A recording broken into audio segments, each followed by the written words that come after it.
Hello everyone! Welcome to the Khalim Open number 3. Today we are going to be casting the match between Super Blizzard and Fickle. So I think Fickle's streaming as well, but we're going to cast it anyways. We got a cozy little tournament here of 8 people. So this is going to be the round of 8. I see some spicy lists by Fickle. As always, I expect to see some very colorful yaks in these lineups. 2 compasses and 2 Time of Legends. So we'll see what he's up to there. Blizzard's going to have a tough time to know what to ban here. Perhaps he goes for some ban on the blue-yellow, as there could be a Disciple in here. Normally, if you're looking at bans with all these crazy colors, you might be looking at the more consistent colors, like the green-blue or the blue-yellow. So I would expect to see a ban from one of these 2 lists. Unless Blizzard is worried about Swarm, there's possibly Rakoans in the more colorful lists. And on Blizzard's side, it looks like we have a mono green with 7 neutrals. It's probably more of like a mid-range list. We have a mono blue, very exciting. And then we've got green-red. I think this is Blizzard's Crackles combo, probably. We have that 1 neutral for Gagana. And then some red-yellow list. This could be like red-yellow events, so also a spicy lineup from Blizzard. Not common decks that we see. I think we're going to lock in the blue ban. A little bit worried about mono blue. I think mono blue is generally fine, but also depends on the player's confidence in those matchups. Maybe he's a lot more confident with facing green stuff. Also good to note that this is a best of 3, so with best of 3, you can only use 2 of your decks. We've got 3 available, but you only get to use 2. So you have to be very careful with your selections. Those are going to start with the red-yellow events. Fickle going for green-blue. We can see there's no dual-colored cards in this list, since these numbers total up to 30. So Lizard can rule out anything like a Shifting Octopus or a Frog Tosser.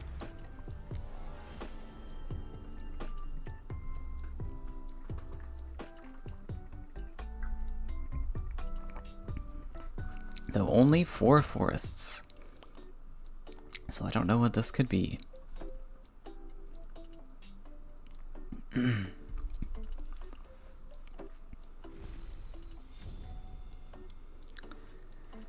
We've got, interesting. Rain of Fish list, potentially? Typically, there's a lot of dual-colored cards in the Rain of Fish, though, so I'm excited to see what other cards are in this list. And Lizards, actually, maybe it's not events. We've got Flash Salmon and Deathwish Ghoul here, along with Iona's Smile. I guess this is blue. Not sure what this could be. I see some 7 synergy here. Oh my god, there's a dream. Interesting. Alright. We've got Aurora's Dream paired with Gift of the Rakoa. And there was only 3, there was 4 forests, right? So there's 1 other card. Alright, we got a Demon Wrangler. It's good. Maybe there's some angry synergy in here. We've got the Thunder Eel.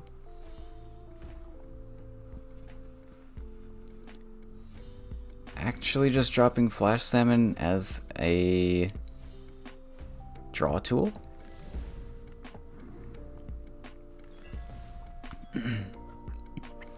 Trying to cycle through the deck faster. And there's the Rain of Fish.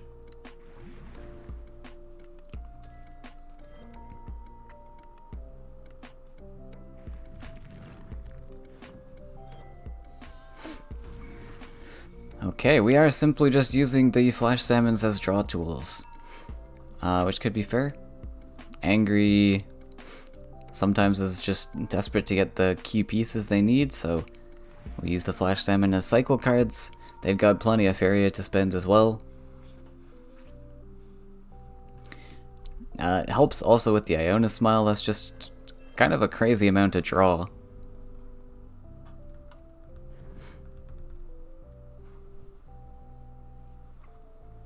Three Faeria to draw 3. How could you ask for better value than that? Wow, we have a whole assortment of blue cards in this list. Message in a Bottle, Rain of Fish, Aurora's Dream. Oh my. There's the time. Looks like we have our one legendary. Now I wonder if Blizzard is going to even play for this. He's not even gonna realize there is an Aurora's Dream in this list. Now it is interesting that there's forests at all in this. Aurora's Dream is already so expensive.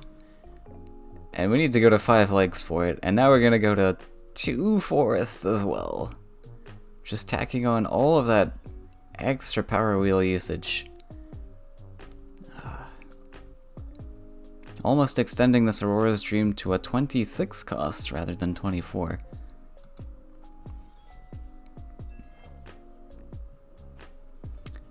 But we might make it. I don't think Blizzard's expecting the Dream here. Though, will it be impactful enough? I can't tell you. I don't think there's really cards in here that's gonna make it impactful enough. The illusion, though, maybe we get a big illusion. Red, Yellow, Angry can't actually really deal with a massive illusion. Oh, wait, we're not building to Dream? Okay, I'm very confused now.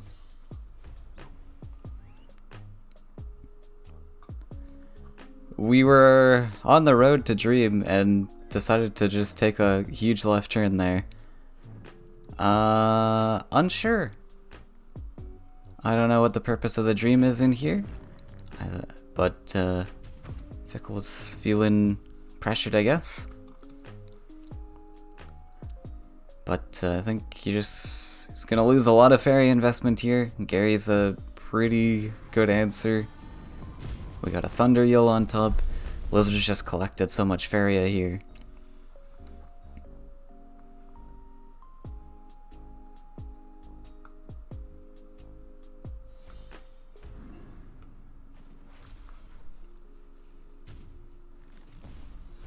And we're gonna block the land space. Oh no, we're gonna take the creature, fair enough. Yep, fair enough. Faeria enough.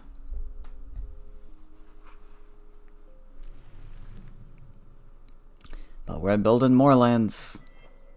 We have more things to build. And 7 Faeria to take out the Garridan. Ah.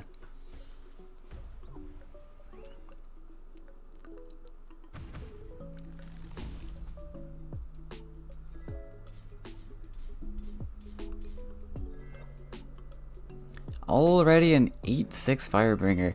This is what happens when you draw just like half your deck in the first few turns. I like it.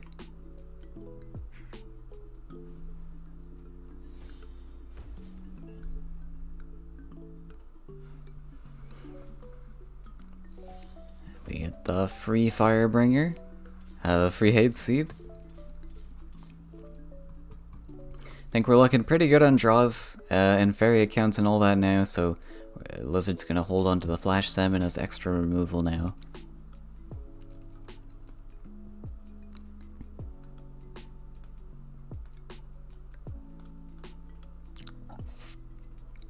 I don't think Fickle's gonna have the answers, just all these things way too expensive, and no Dream.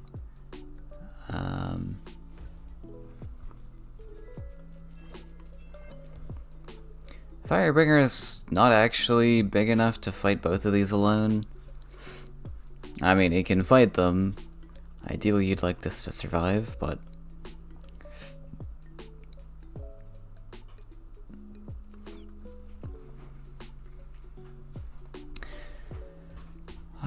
if Blizzard really wants to close the game out quick, we can go for Fnatic, Clear, develop the aggressive Firebringer. Not super necessary, but can go for it. Training's a thing. Looks like we're going for the slower, safer line, though.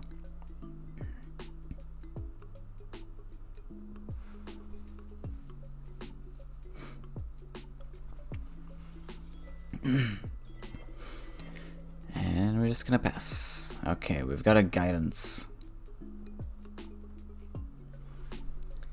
4 cards shared between guidance and gift. So typically Rain of Fish is a pretty great card paired with some of the smaller Rakoan bodies. You want a lot of like 1-cost things to synergize with Illusion. Well, I mean, generally you don't run that sort of combo with Illusion, I guess. Illusion's a little bit better with just a mono blue build, typically. When you go for the green-blue sort of fish build, you can go for things like Gift, sure, but you can go for things like the green-blue Rakoan. You can go for Spirit of Rebirth to just pump your hand full of buffs when all of the Rain of Fish things die. You got a lot of small swarm things, so your Spirit of Rebirths will get a lot of value out of that.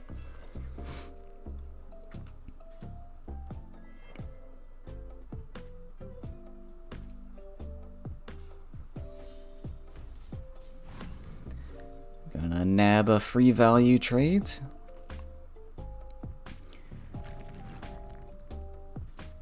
Oh. Maybe we're doing something else. We just played the Fnatic, right? So there's no Wind Soldier line here. Our goal was kind of in the way anyways, so that wouldn't have worked. But Firebringer doesn't have the best place to come down. So how are we gonna answer this? Just a training. Okay. Fair enough. And now come the bringer. And Fickle has 1 answer with the creation. Can get to 7. I mean, I say that's an answer, it's not really an answer, but we can kill the Firebringer.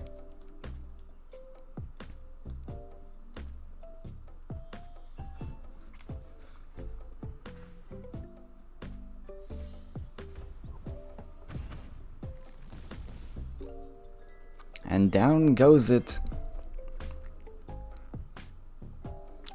But Lizard drawn nearly his entire deck here with all of this absurd amount of drawing. He's just got cards for days to blaze.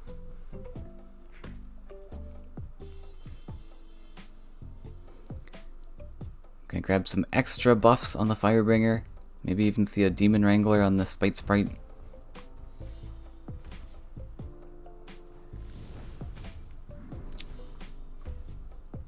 And that's a big boy.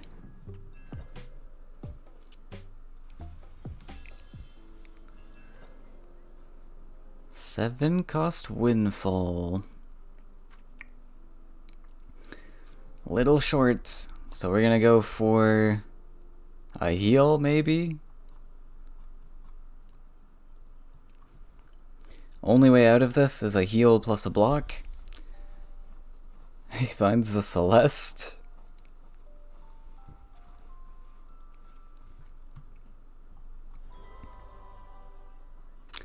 No body block, so I think that's gonna close out the game for Lizard here. Gonna take game 1.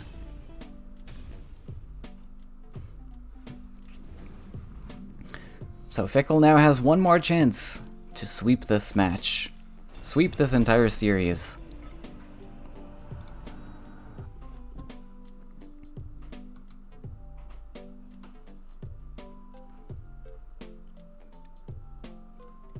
So we're gonna go for a compass, or we're gonna go for something else. I don't know, there's a lot of different colors here. This one's got quite a few neutrals in it, 14 neutrals.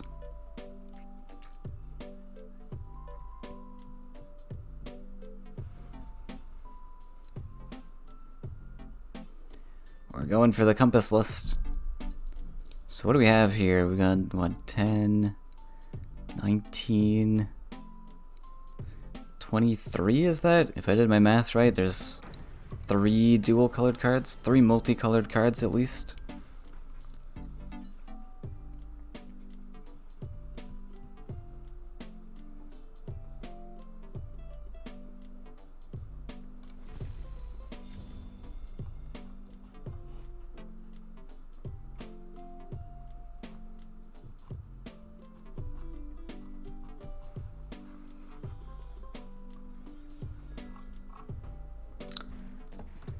Is it?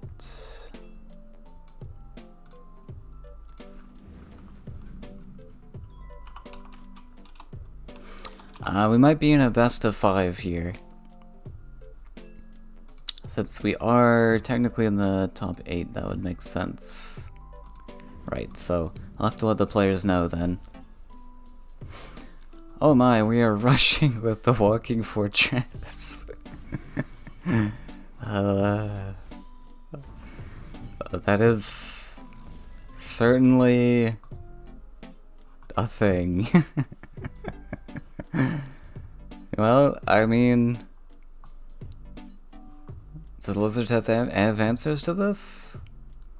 We had 2 clunky hate seeds in hand. It's an option.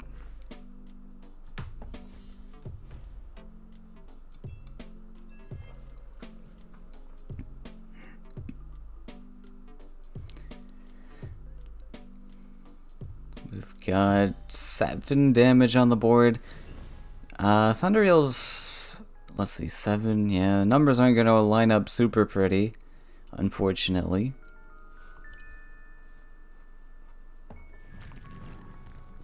Though this land by Lizard's quite smart. This relieves a lot of face pressure if Fickle does go for the collection here. Not ideal, but Lizard doesn't have an immediate answer to this 10 life, so he might be able to bait this Walking Fortress away, which he has. Fickle going for a lake. Oh, okay, we're not going for the collection. What was the lake for then? Oh right, we didn't have enough anyways. Yeah, we had a whole assortment of colors here to play. That is a lot of colors for a rush list, to be sure. Though it might just win. If Lizard can't find the correct top decks here, we might even just drop some hate seeds. We're gonna drop a Demon Wrangler actually to drop this down to 2 cost. That actually makes a lot of sense. These become actually playable in that case. Or we go for the Thunder Eel plus a hate seed, sure.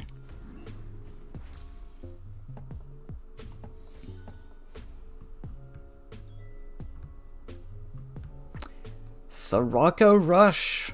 The first ever seen Sirocco Rush deck. Wow.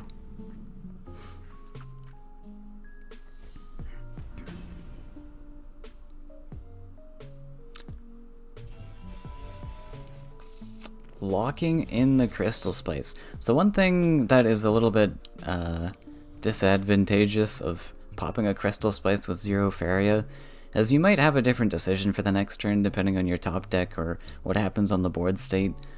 Typically it's good to hold on to that Crystal Spice if you've only got 1 Faeria remaining. Sometimes if you've got a little bit of Faeria remaining or other decisions to make on board, you might Crystal Spice, see what cards you get, and then that can help you make decisions for the turn. But if you've got no other decisions to make, it's often good to just hold on to the Spice until the turn you're prepared to play it. Because here even, we're not going to be able to play any 7 cost cards for many turns. So we might have gotten a better, more playable card.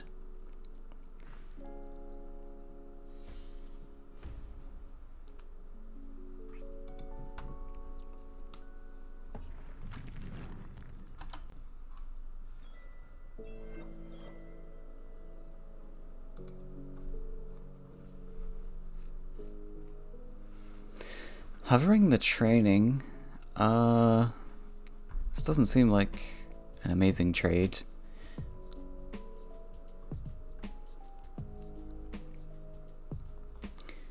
I think, honestly, Garroted into the Demon Wing seems better. Better, even. It's very expensive, but... we got a lot of Faeria here. Well, not too much, I suppose. Oh, we're actually... right, so we go for the Thundreel. Fair enough. Silly Moon. We got a Soul Drain in here. Oh my goodness. This is a 8-color rush deck. Yeah, that's 8 colors. We had 2 deserts, we got 2 mountains, 2 lakes, 2 forests. Oh my.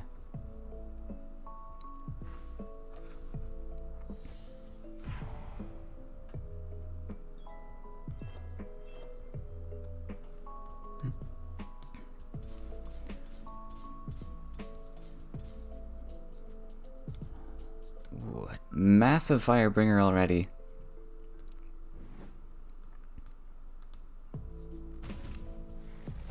No way to pop this guy aggressive currently, but that's okay. We'll get him next turn.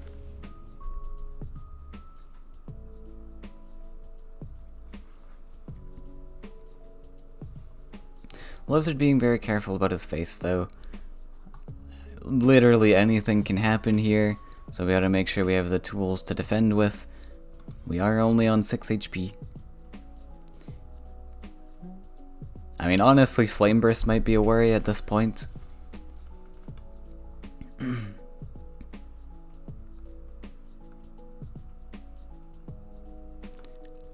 got a Radiance in hand. Bye-bye, Radiance.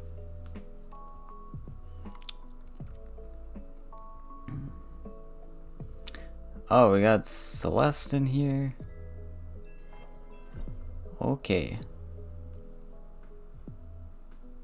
There is a Flame Burst, but I guess if we're playing Celeste, it's probably only 1 copy of every card in the list. So no follow-up to that Flame Burst, so it's pretty much useless. Maybe... yeah, I just have so many lands to build up to here.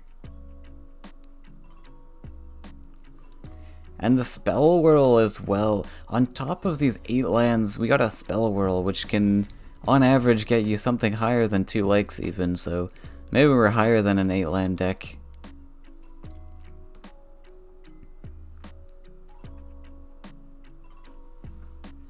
Firebringer just gonna come down defensively.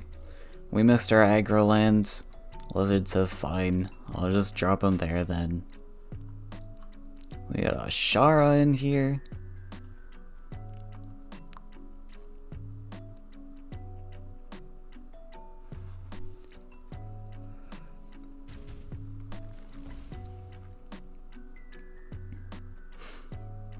Alright, it's time to start building forests apparently. We go for 2 forests to generate 2 Faeria. Wow. The value.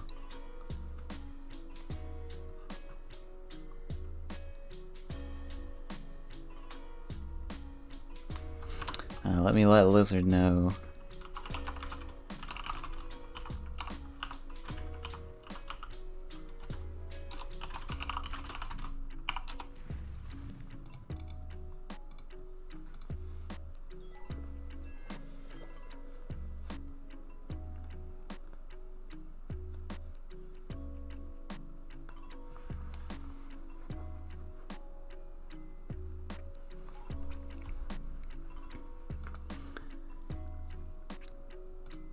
Yeah, typically it is best of 3, but we only have 8 people in this tournament, so top 8 is supposed to be best of 5.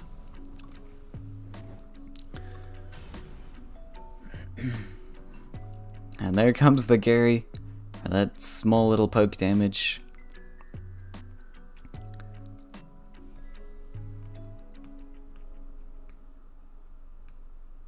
I was about to say, oh, we found a second Soul Drain.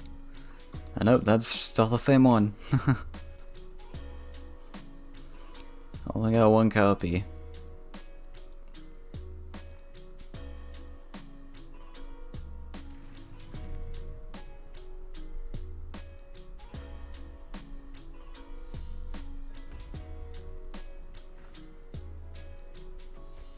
Welcome to your last battlefield. Shara for style points.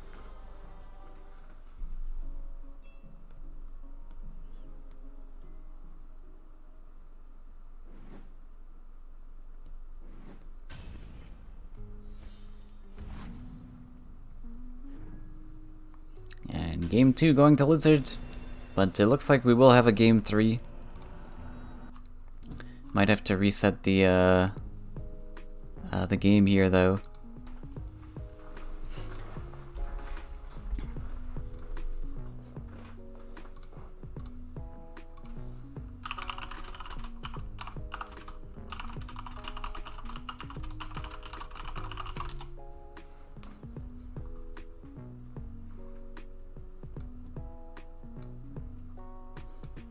So we'll probably just get the players to pick the same lists.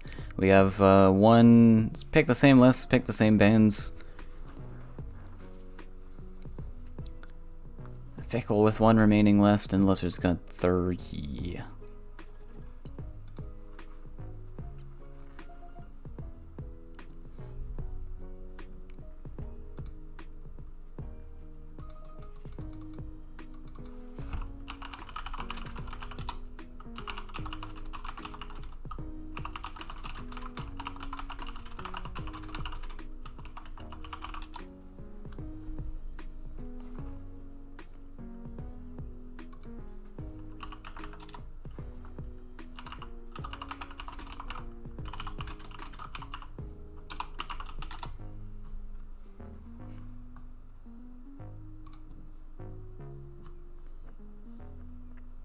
Alright, let's leave. Lizard will set up a new lobby. We'll just honor system it. Fickle's good for it.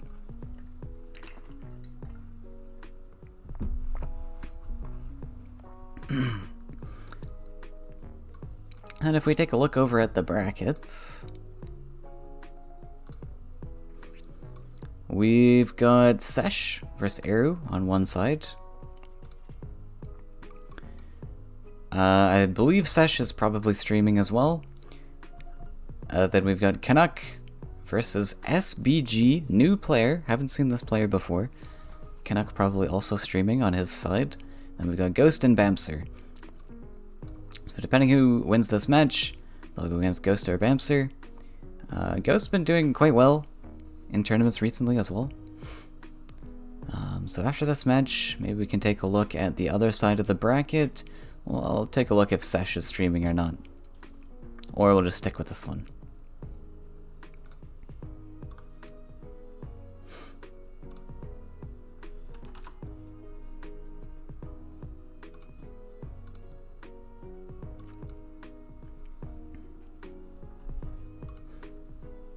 Actually, I don't see Sesh streaming currently, so maybe we'll take a look at what he's doing later.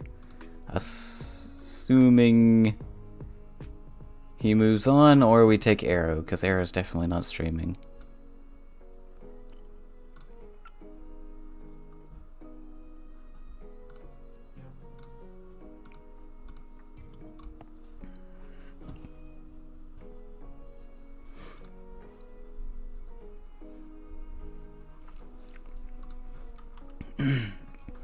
Alright, so we'll just pick the same bands.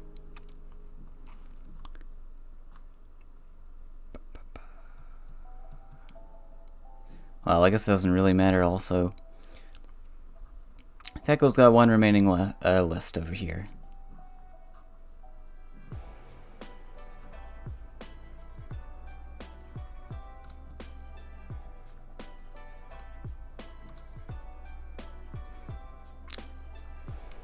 Alright, so is Fickle's list going to be able to 3-0 sweep this series? We'll find out.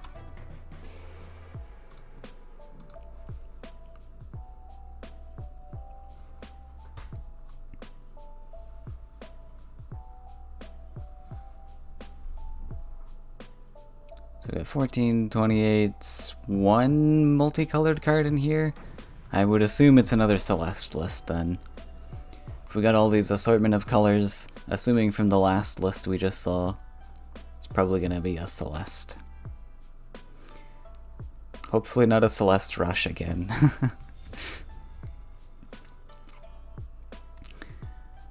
We got some events. Perhaps.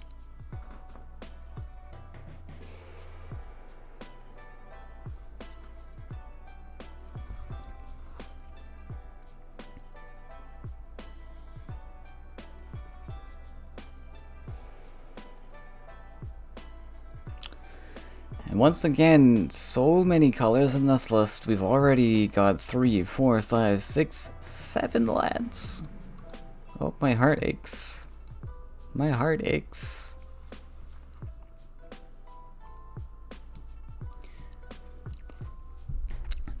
Yeah, and I mean, to be fair, Fickle's probably just memeing in this tournament.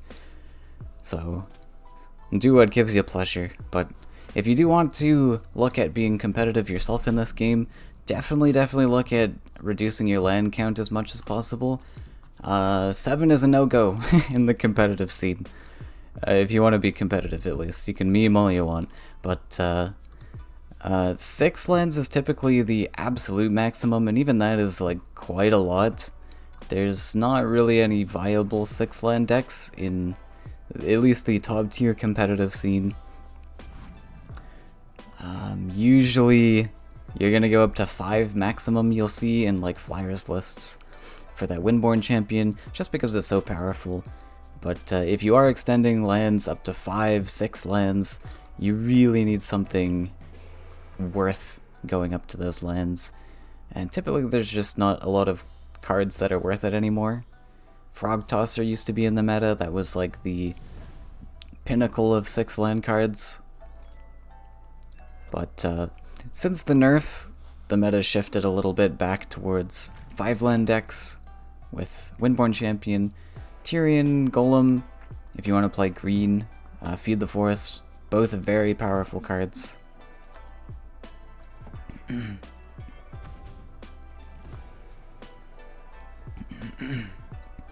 Oh, we've actually got 2 Flash Winds here, so this is not Celeste?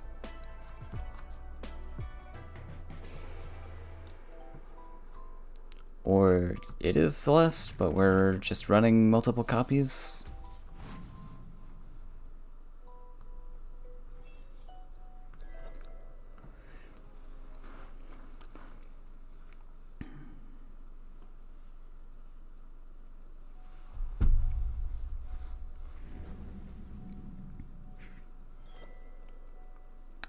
So we're just gonna go back and collect. I am curious why Lizard decided to step back, because sure, in this situation he still couldn't threaten the Lancer, but if this land wasn't built, he is threatening the Lancer. So that's interesting to me. Maybe we're just gonna go for a Wind Soldier clear anyways though, so it doesn't matter too much.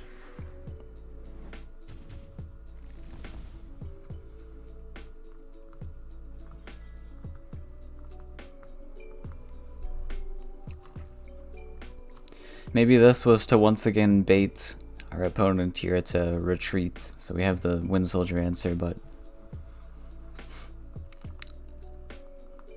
I don't know. Stepping off the desert also means, yeah, well, anyways. And we got double Cypher's Wrath. Okay, I suppose it's not Celeste then. We've got quite a few multi-colored cards here. Is this just another Sirocco list? There was only one multicolored card in here, so maybe it's just Sirocco. Because we do have the Mistral Guide. And I see a lot of mobility tricks, so I would actually bank on the fact that there's a Sirocco in here. However, Flashwind's very expensive. Because like I said, that is 7 lands. Sirocco already struggling with just fitting in the red-blue archetype. Red-blue is not the best combination of colors.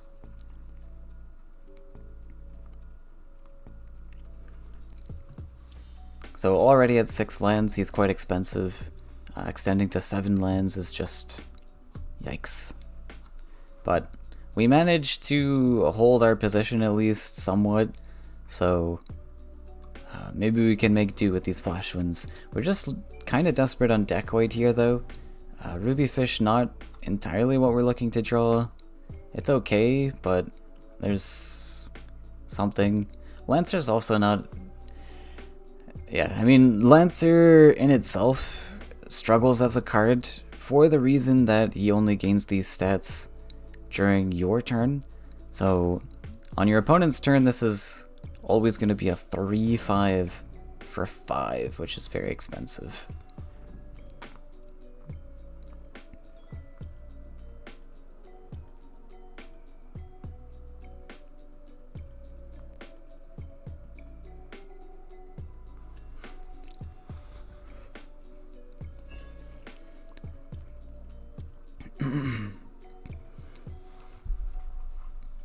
And Lizard with a 9-card hand. Oh my, oh my. Where did this campfire come from? Did we play a Outland Ranger? I remember seeing this. Oh, the juicy eel. Getting that 4 damage hit on the Mistral Guide. Mistral Guide is just Thunder Eel, a Thunder Eel magnet.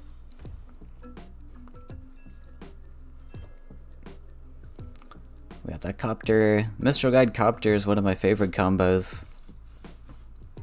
Zipping around the board, using Mistral Guide's dash ability and then Rakoa Copter's dash ability as well in the mix. So we get to dash twice. Dash 2 and dash 1.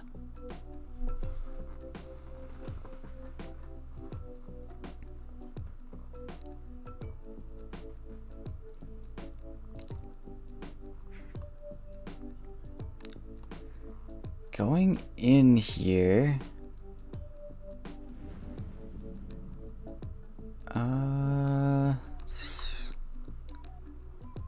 doesn't feel amazing.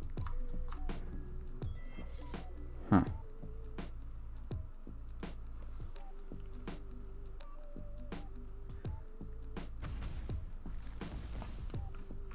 So feeling pressure to use this in fear of going for collection and becoming mobility tricked by the Firebringer. And then, like I said, you got a 3/5 cost for 5. You really don't want your opponent to have initiative for. And we do have the Fanatic in hand, so I suppose it marginally pays off, but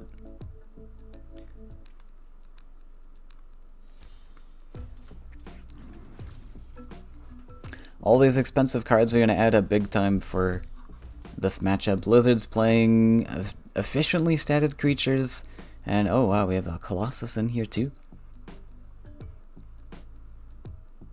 It's a reasonable price, 5 cost Colossus. No amazing spot for it to come down, unfortunately. Surprised we didn't see the Fanatic there. Not sure what Fickle's plan is to dealing with this Firebringer. I think it's only really Fanatic. He really wants to get this Colossus down at some point, but the Colossus can't come down if there's a 7 attack Firebringer up here. Real unfortunate there's a campfire in Lizard's hand too, because that's just going to make this other Thunder Eel very devastating towards this Colossus.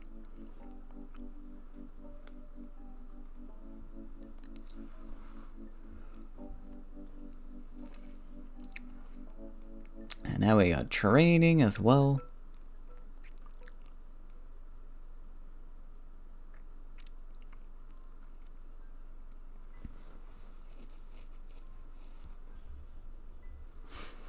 I am loving all these cards though.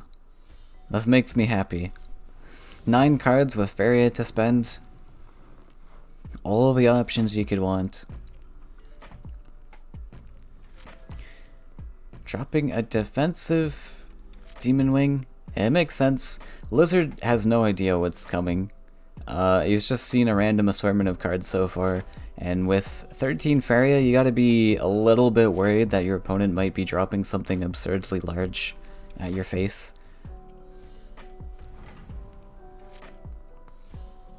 Double Imperial Guard. Oh, it's not what you want to see. Imperial Guard defending against the 7-3. Ouch. And we get another value trade. And another value trade. There is... what is that? 7 Faeria down the drain for Fickle. Ouch. And we found the Celestial Tower.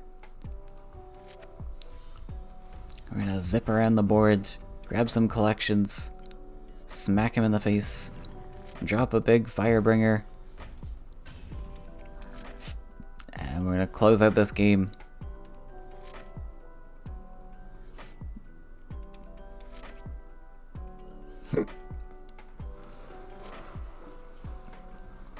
Flash with number 3. Oh no.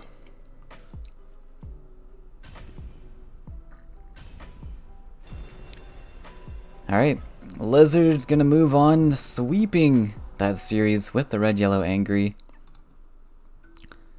So hopefully somebody can stop this man. That is gonna be it. So we if anyone's just joining right now, we had a little bit of a hiccup by selecting best of 3. We're actually on best of 5. So Lizard is gonna take the title for that one and move on to the semifinals already. Small little tournament here. So I'll look for another tournament. That one was over quite quick, so it might be a little while before the next match is ready. So hang around, grab some snacks, watch the other streams. I believe okay, Fickle's the one who was streaming. So that's just Fickle. Alright. So go grab a snack and we'll be back with the semifinals in the next one. Alright, we are back. It's been a little bit of a wait, but that's okay. We are in with the semifinals here in the Khalim Open number 3, Super Blizzard vs. Ghost. If Blizzard is here at least. Ghost actually beating out Bamser. Sounded like a very spicy match. I think that was a 3-2 victory? I have to check it.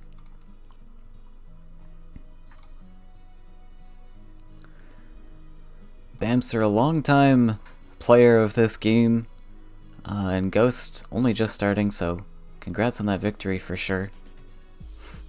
He's got a couple Titans to chunk his way through here. And Lizard's ready to go, so let's get started. So we just saw Lizard's lists in the last match. Let's take a look at Ghosts here. Actually looking like some standard lists. We got a Disciple over here, green blue beasts potentially, probably yellow flyers or monstrosity, and then red yellow angry most likely. Well, depends. We've only got 3 deserts actually, which means no wind soldiers. So actually this is probably mechs now that I think about it.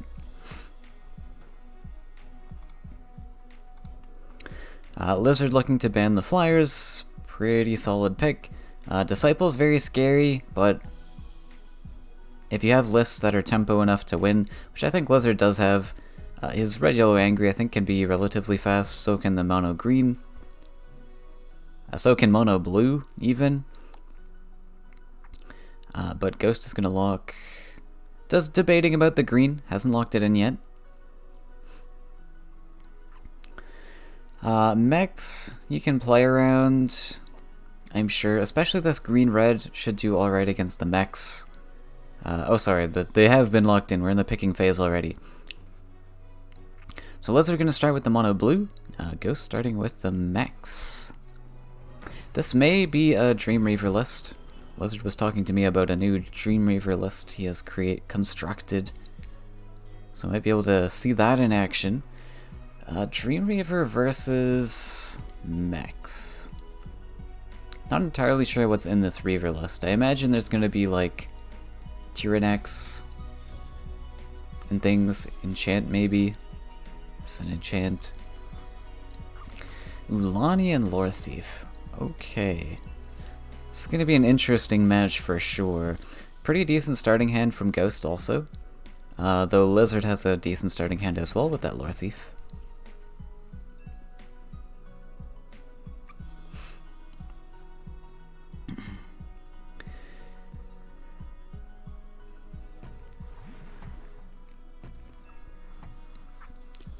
Ghost starting to the side. Playing around that potential blue jump start that can start center land and really abuse that center land on the opponent's spaces. Just gonna drop the Brigand.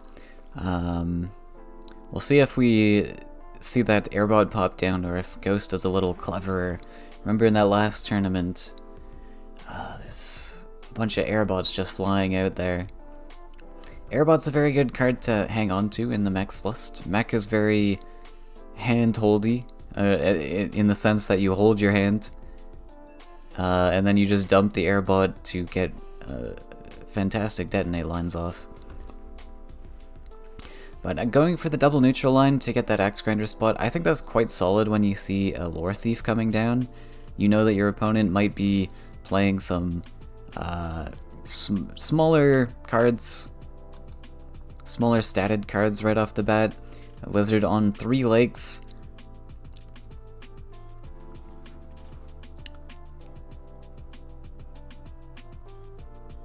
We've got Tail of the Old Turtle in this. Interesting. I don't know how much synergy this is going to have with creatures with all these events in here, but perhaps this is just here for the card draw. Ooh, top decked a Ground Shaker. That's pretty nice. I wouldn't mind seeing that Ground Shaker just come down here, deny this collection, and just get a 5/6 at face. Yeah, we're gonna see the Ground Shaker. That's a lot of pressure all of a sudden. Lizard, of course, does have the Ulani. We also have a Plague Bearer, but not gonna quite be enough.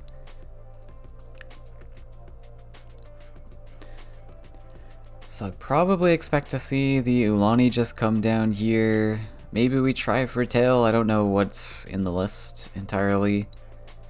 Actually, just debating the Plague Bearer. Okay. I'm gonna go for Plague Bearer. Stall Ghost out a little bit here.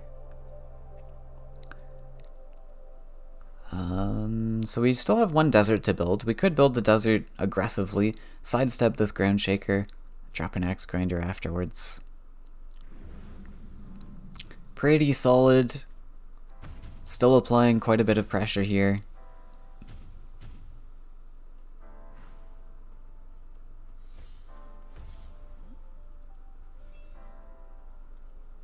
One thing I wouldn't mind is seeing the Brigand step up a little bit. Well, maybe in the previous turns. Now that he's on 1 HP, it's fine to stay back. Get some collections. You might be worried that he dies off, but getting the Brigand into the fight is pretty nice. You'll get a little bit more collections than he is getting back here. Though at this point, it's going to take a while to step all the way up. We've got still only 4 legs. Lizard actually took the draw last turn, I guess. Ulani, a great defender to... well, it's an okay defender. We get 1 stat on that Ground Shaker.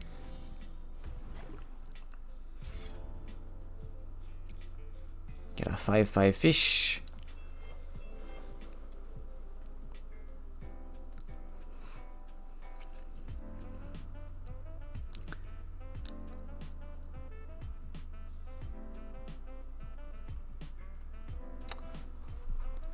So he's looking at this Cypher's Wrath. What's he want to do with this? There's a Flameburst Cypher's Wrath potential that's very expensive. Though this is your only aggressive creature currently. Oh, stepping back. Not sure what I think about that. We're gonna go for a Detonate maybe? No, it's gonna be Cypher's Wrath. You're kind of forced into the Detonate play here now though. that we've stepped back. We've kind of decided that we're going to set up this clear here. Not sure what the airbot's going to do, but...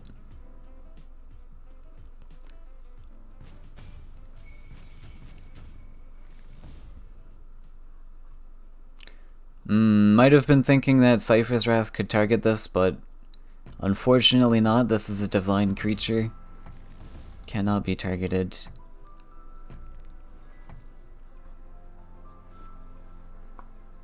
Okay, so we got a full clear. It's a little bit expensive.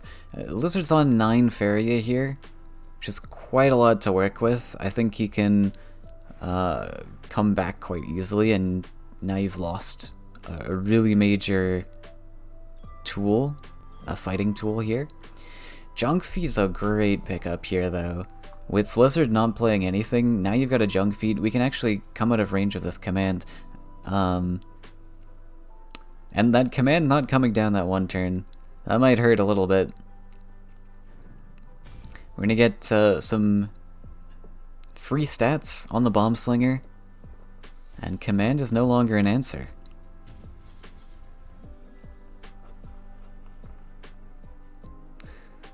We got a Chosen.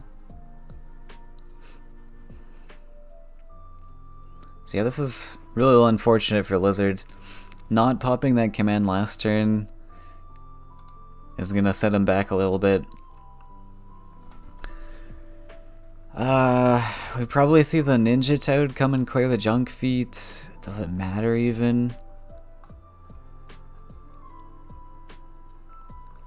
Definitely see this Chosen coming down. This is pretty much the only threat in hand currently.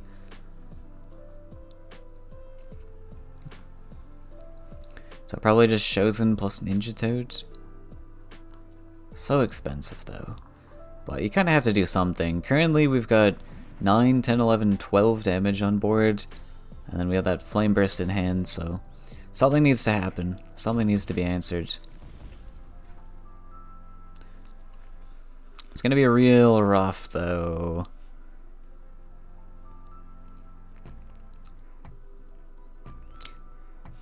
There's a potential to even enchant the Bomb Slinger, but it's just so expensive. You really don't want to be spending Faeria to deny some damage. Not dropping Chosen? Maybe just gonna surrender here?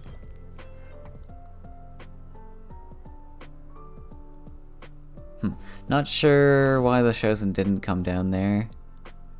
Saving his Faeria for Dreamweaver. I guess we don't have enough, do we? Let's see. We go Chosen here, we're on 3 rights. We don't have enough for Dreamweaver. Okay, fair enough. Well, if the Chosen collects, though, we have enough. Right? We're on 3. We go up to 6. And then 7 with the collection. I don't know, I think you still play Chosen there.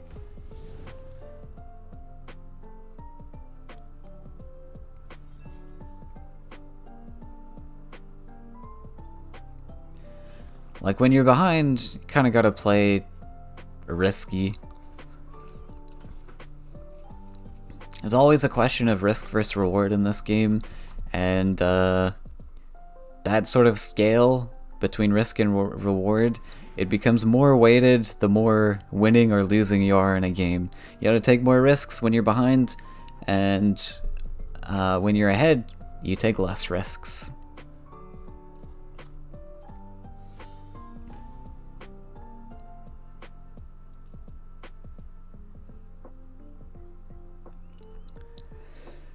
So, we've got a heal,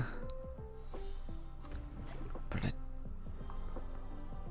don't think that's going to be enough currently. We got 8, 9, 10, 11 with that Flame Burst. It's a valiant attempt.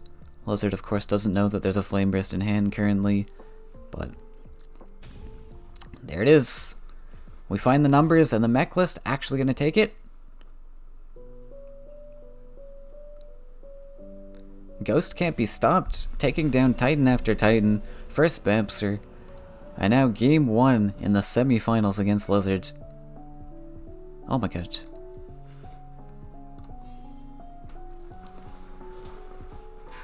How exciting. So yeah, we're just gonna see an auto lock into the green-red. This should be quite the hard counter to mechs. I don't expect Lizard to struggle too much, unless Ghost gets a really exceptional starting hand and Lizard gets an awful one, which can happen. This green-red list by Lizard is very greedy, but there's a lot of fixes in it that improves the early game somewhat. Makes it manageable. And we got a starter creature. We got that Living Willow. Cannon Carrier is decent in this matchup. I think you need to have some aggression against this list. It's debatable. I mean, aggression can be shut down pretty hard with the taunts. Maybe your answer is just big detonate plays, but it's gonna be rough no matter what happens. Though I think being more aggressive is important, just because Lizard's got a really high land count in this list. We're actually going up to 8 lands in this particular list. Now if he draws into Gagana, that land count gets reduced to 6. And I know I mentioned earlier in this series that most lists don't go past 6 lands. This is a special Lizard brew that just works. Due to the Gagana, due to the land ramp, and due to how strong Feed the Forest is. Feed the Forest is the only card that extends past 6 lands in this list. But it's just such a strong card that it makes it worth it. And the synergies with all of the buffs that you're gaining from both Crackthorn and Salamander in this type of list. And now we're already on 5 lands.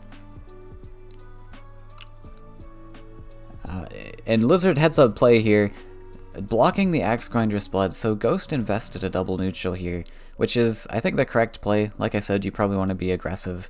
But now this double neutral has much less of an impact, since the Axe Grinder spot was denied like this. You've got to awkwardly send the Ground Shaker to the side there. Debating the Forest. Okay, so yeah, Lizard has quite a difficult decision here to make. We can go for Ground Shaker to try and fight this Shaker, or we go for Forest for the much more powerful Feed. And it's quite a debate because Feed is so strong, but Ground Shaker is a more immediate answer to this other Ground Shaker. So it depends how pressured a Lizard is feeling. Actually, just not going to play anything. Interesting. If Lizard wasn't going to play anything, not sure why the Forest didn't come down then in that case. Gives you the option for Forest or Mountain next turn. And we're going for a detonate. Yeah, fair enough. This allows the Ground Shaker to get more aggressive, so it's more of a tempo. Oh my god, that top deck. What a heads-up play by Lizard now. So, actually just building the 6th land and saying, I'm just gonna top deck Gagana next turn. I don't need to build up to Feed. It's a little bit awkward on where to place this. Since we only have 1 Feed in hand, I think we can just go for Gagana here. It makes sense. We got Seek. Let's see what the Seek brings us. Oh, actually feeding the less healthy Willow, but...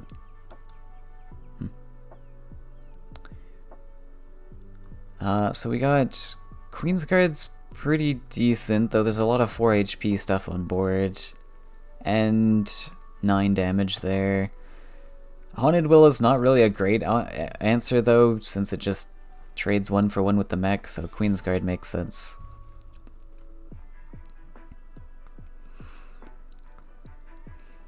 Right, I suppose he doesn't want to spend the Faeria on the Willow anyways. That makes sense.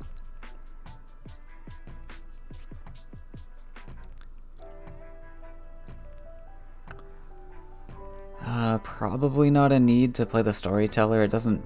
I guess you can have a Collector here. We'll use the Willow instead for that, though.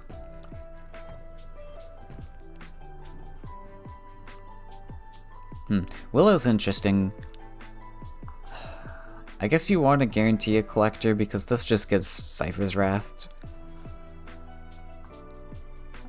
But we're on... Well, this should be able to get some combat hits, so we should be able to play a 6 cost next turn pretty comfortably.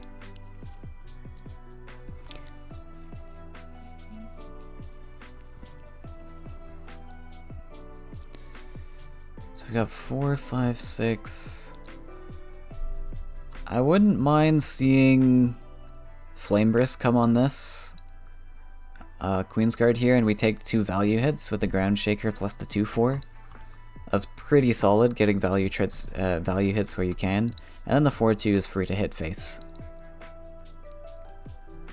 It is, of course, a little bit frail to this future Crackthorn we see coming down. Oh, actually... Right, it's gonna do it this way and actually keep the Ground Shaker healthy. Okay, I like it a little better.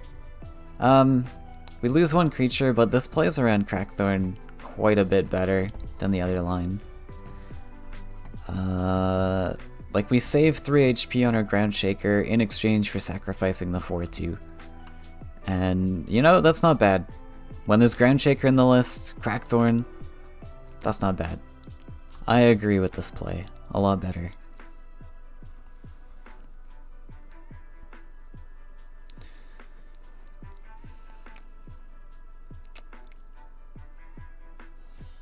So we go for the Shaker. Yeah, Crackthorn's a bit risky in this position, where your opponent has 5 targets on board, so Ground Shaker really just has to come down. We take the value hit. We're gonna lose this neutral, or the wild ability, but I think Agon has done its job. It got that 1 feed popped off, and we got to play a defensive Ground Shaker over here in the forest.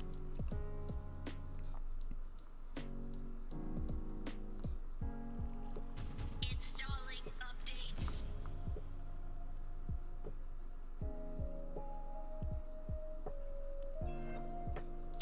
So now we just keep on the pressure. There's a debate here now between Boss or Grinder. Boss trades not very good into the Ground Shaker. Now I'm not sure if Ghost knows Lizard's list. This is on the hub. Oh, okay, Cypher's just... Oh, okay, just drop that Cypher. No debate anymore. But yeah, I'm curious if Ghost knows what this list is about. If he's trying to play around Bomb Slinger at some points, or if he knows that there's not going to be a Bomb Slinger in this list. Cypher quite good to drop here, though.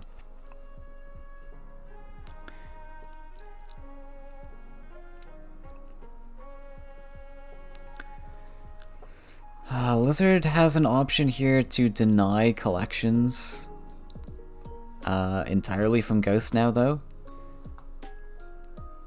May or may not matter. We're down to 14 life. We got some chonk on board. Salamander's an option. The Cypher is real spooky. Because he can nom some stats on this real chunky Living Willow over here. If there's a Cypher's Wrath, the Lizard's got to be thinking about Cypher's Wrath in hand. Even Flame Burst is pretty solid. Like, any sort of removal damage spell on this Living Willow allows the Cypher to just hit in. So, Lizard thinking about blocking that space. I'm not sure what entirely you can block with.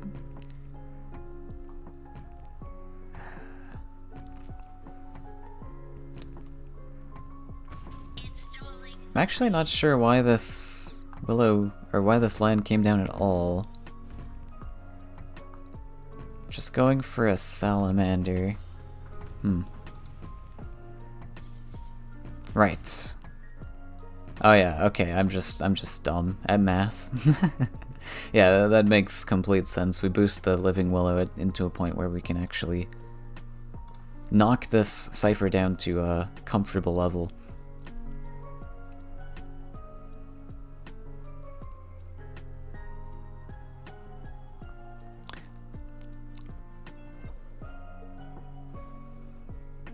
Yeah, that's pretty excellent. It's looking a little awkward for Ghost now. We still have a double collector established though. Double collector's real nice. So I think at this point I'd like to transition to just combo clears on Lizard's entire board. We can hold our Faeria a little bit. Nothing really looks good hitting into this ground shaker here. Maybe an axe grinder. I mean, you could deny a collection if you drop the axe grinder. It's not that bad. It ends up working out like a flame burst. But yeah, 3 is also quite a difficult number for mechs. You're looking to deal 2 damages. But we are going to see the axe grinder come down. It's just going to be a threatening little flame burst there. One scary thing though is buffs. If Lizard had like a guidance or something, could guidance buff that. Find the Ice Rock Behemoth. Very good, very good. Probably just gonna hold our Faeria here now. Save up for that chunky Ice Rock. And Mex is just gonna cry at this. What can they do to an Ice Rock Behemoth?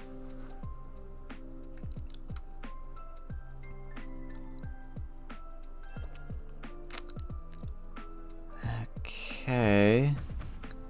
We are gonna take the ground shaker clear.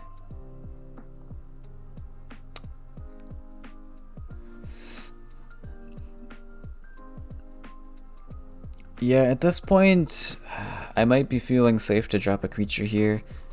It's just so... it's gonna be so unfortunate if he drops that ground shaker there. He really needs that ground shaker to fight this behemoth. Not sure how I feel about the ground shaker anyways, just because, again, this can be buffed with Aruna's guidance. That's a really favorable trade for a Lizard.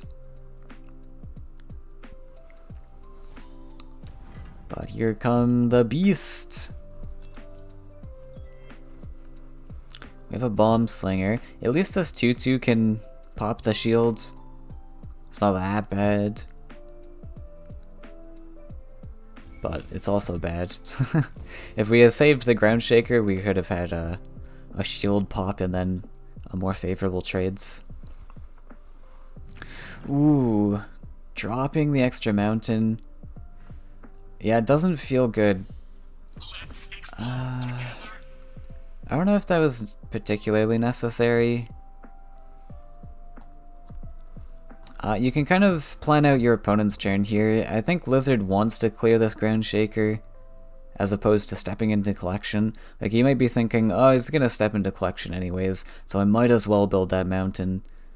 But I think the better trade for Lizard anyways was just killing the ground shaker rather than leaving this open. And then if the ground shaker dies, you can just drop Bomb Slinger after. I suppose what this does is allows you to collect with the Bomb Slinger at some point, but... okay.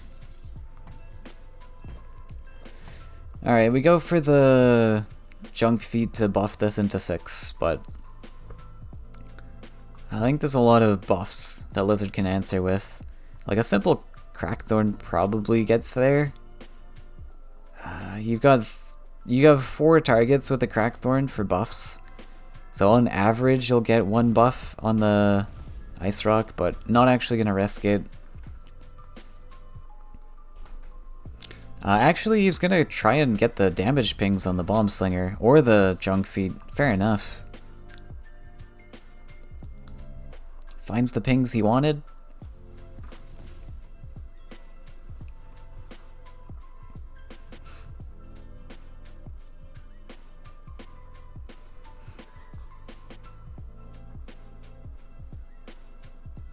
Would have been interesting to go for a Reveler there. Maybe a bit risky, because again you got 4 targets for the buffs. But you do have that Ground Shaker in hand to follow up if the buff doesn't happen to hit the Reveler.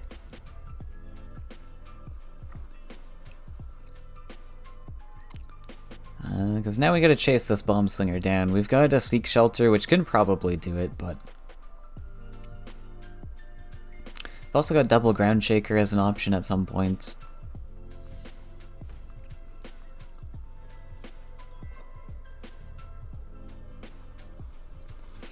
Another Beast.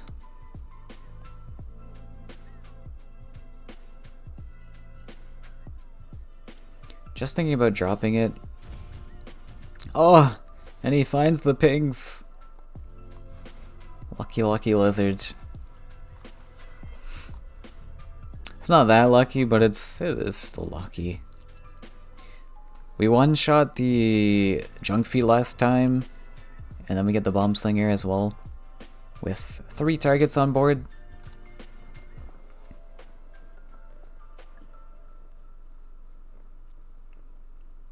And we got this casual, just 10-9 storyteller, just building up all the buffs.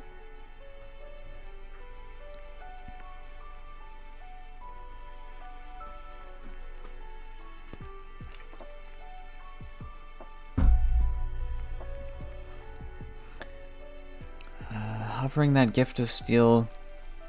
Gift of Steel only puts us to 6, right? Ooh, putting the boss in range. Again, I think I like, as the mech player, just holding up stuff. He actually just played the boss straight into the 10-9, so I'm not sure what this was all about.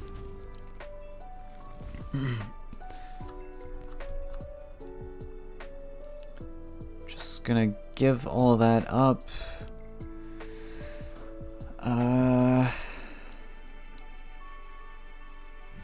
And building a 6th mountain to try to get this 4-4. Again, I don't think that's accomplishing much. So one thing, they're just really small decisions, right? But Ghost has had to build 2 extra mountains this game. Well, he hasn't had to. He's just built 2 extra mountains this game, which in my opinion, I don't think necessarily had to come down. And this would have given him 2 extra card draws, or 2 extra Faeria to work with here, which is a big difference. It makes quite a big difference.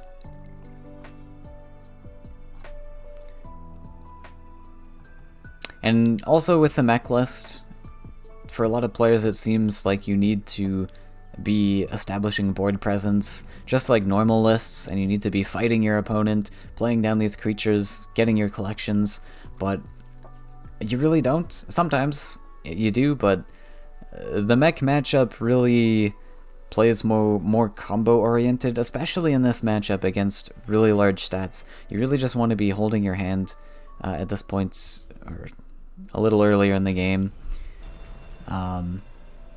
Building up those massive combo clears that Lizard just can't play around because of mech's absurd just range with what they can do. But Lizard gonna go for the 1 shot there. Taking game 2. Pretty predictable. Like I said, the Crackless combo is already favored into that matchup anyway, so it was gonna be a tough matchup from the start. But now let's see what Ghost has to counter with. We're actually going for the Disciple. I like it. Pretty solid pick against the slower, more combo-oriented Crackles list. So Disciple, for those who don't know, is a OTK combo list that performs very quickly. Though it can be quite volatile in terms of card draw.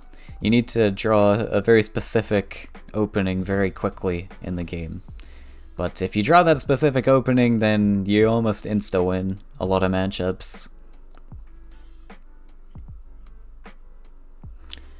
And there we go, there's the specific opening. All you need is that Disciple in opening hand.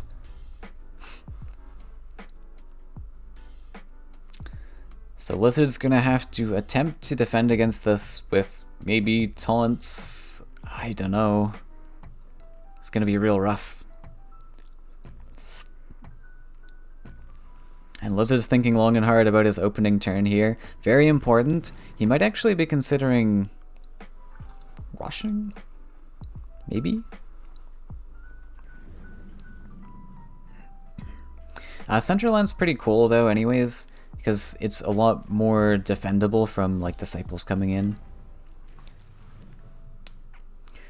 Typically, the good disciple lines are going to be like you're using training to move on to the wells, collect off the wells, and then move to the center space to hit.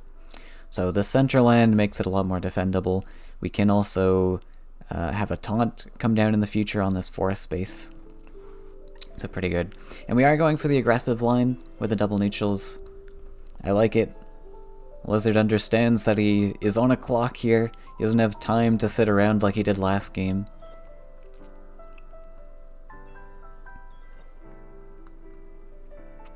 Unfortunately, we don't really have aggressive creatures. I guess the Seek Shelter can be quite aggressive. Yeah, there we go. That's all we needed. Slap down a Grove Guardian. We also have the Swordfish, right? But attack power is actually a lot more important in this match. Oh, really? Actually going for Swordfish. Maybe he wants the dash. Right, so then we can get another creature, sure. Why not? That makes sense. But this also just equates to 5 attack then anyways.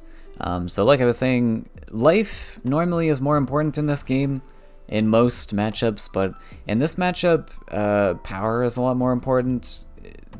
Typically the only creatures here are going to be like this 0-1 that can't even attack. The highest you might see is the Lore Thief. Probably not Trident Stargazer. So you might see just a Lore Thief. So you really, the life stats don't really matter. And they're probably just going to get one shot by a disciple anyways.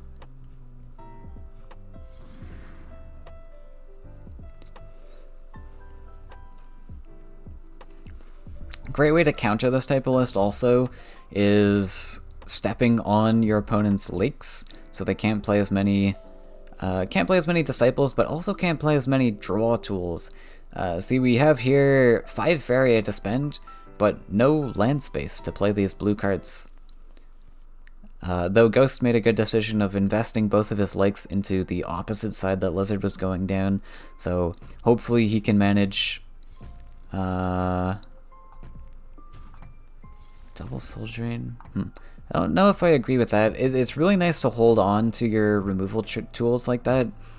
Like, a Wood Elemental could have come down here and just ruined your day, and now you've just invested both double Soul Drains.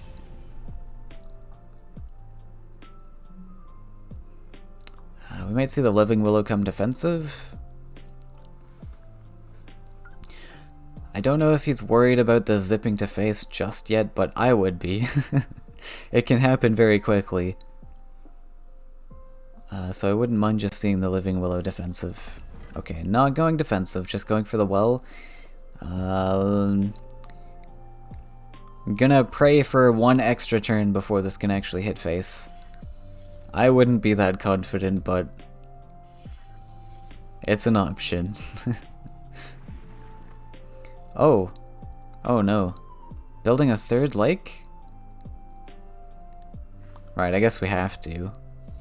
We don't really have to, though. Like, this can step off. Yeah, I don't think I agree with the third lake build.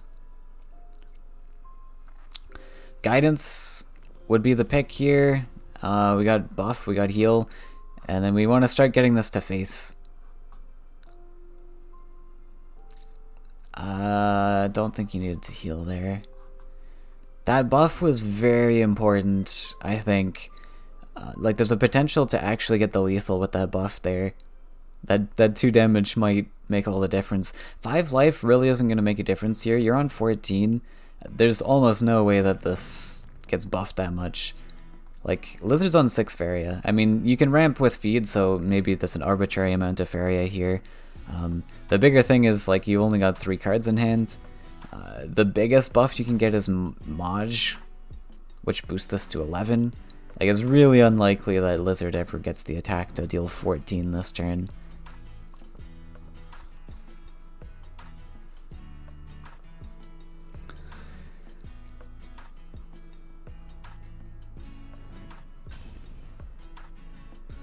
We do have a lethal setup now.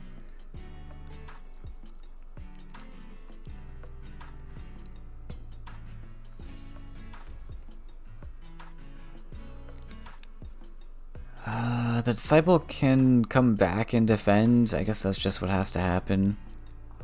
We don't really have anything else.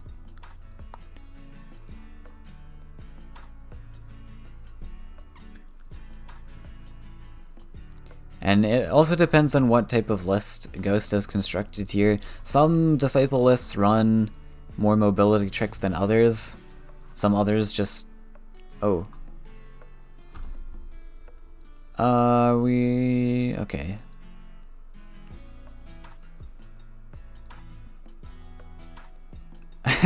Lizard throwing in that was a mistake. I don't know what the Soul Drain was accomplishing there.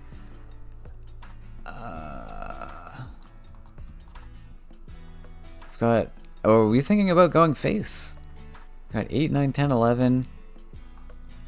I mean... I think you gotta clear this. We can see Lizard's hand, of course, but there's so many buffs in this list. All he needs is 2 damage extra. That's so easy for Lizard's list to accomplish. Yeah.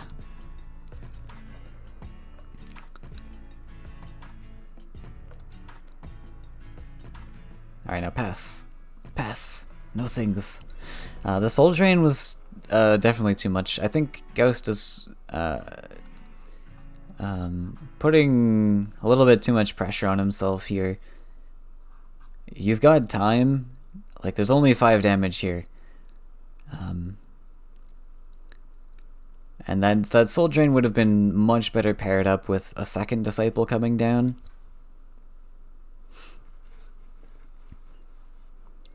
We miss 1 buff here. Because the gameplay, if we're not top decking mobility tricks, the gameplay might shift to just a second Disciple to outvalue Lizard's creatures that he's popping aggressive here.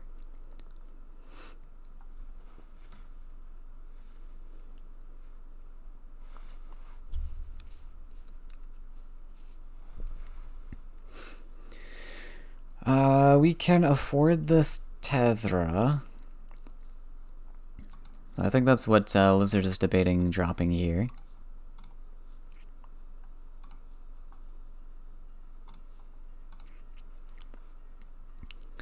We'll have to feed this Willow. I don't think you need to build the land though, right? You just put the Tethra on the left side. The one issue is that the Tethra gets value traded, but I don't think it really matters. You get this massive Willow. Oh. Oh, really? Right, I guess if you're afraid of mobility tricks, okay, fair enough. We're going for the safer line. Oh. Okay, we're not playing Tethra. Alright.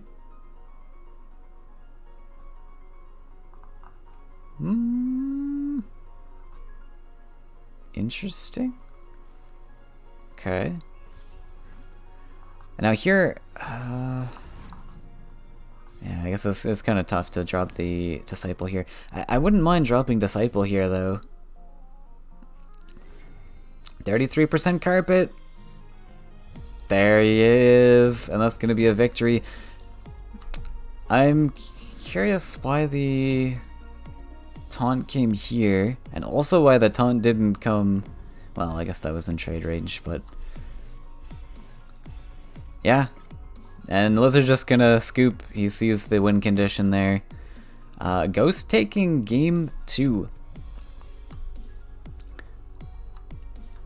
And like I said, pretty favored matchup there. Anyways, so now Lizard's got to try to fight the Disciple with the red-yellow Angry. And this could honestly go either way. Again, if Ghost top decks really well in the early game, I think he can get a win quite easily. But if it goes the other way, then Lizard can also get a win quite easily.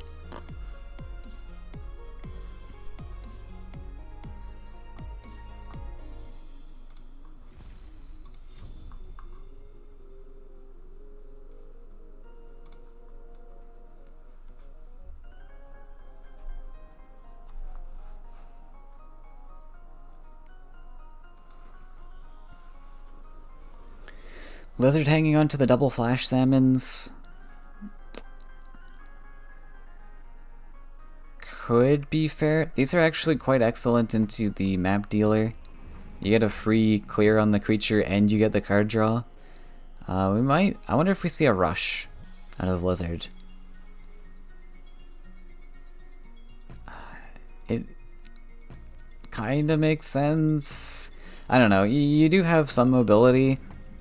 Like, you've got the Fanatics and you've got the Celestial Tower, so I guess you can afford that in the hopefully mid game. Ghost has no Disciple, so that's pretty good for Lizard.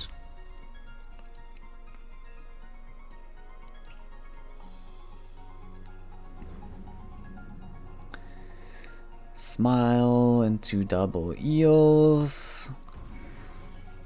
We're gonna double flash salmon? No, just a single, because he sees that this guy's gonna collect, and we can flash salmon the other one.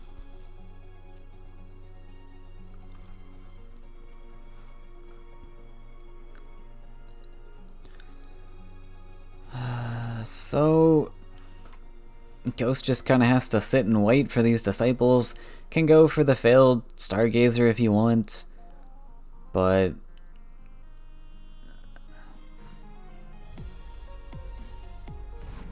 actually just gonna flat play out that Stargazer here.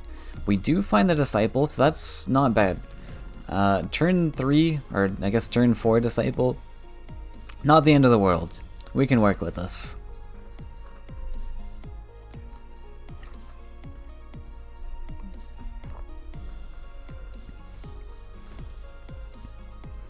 Oh, there is an Outland Ranger. Yeah, I missed this in the previous match.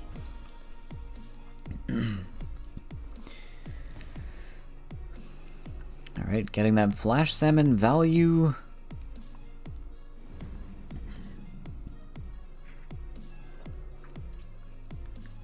And we'll probably just see the Disciple come down. We got enough cards to play. Ooh, I don't like playing it on the left side though. That I'm a little bit scared about.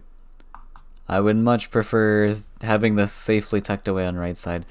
Does find the Soul Drain, misses the Soul Pack though. So we're gonna poke ourselves in the face for 2. Probably doesn't really matter that much, but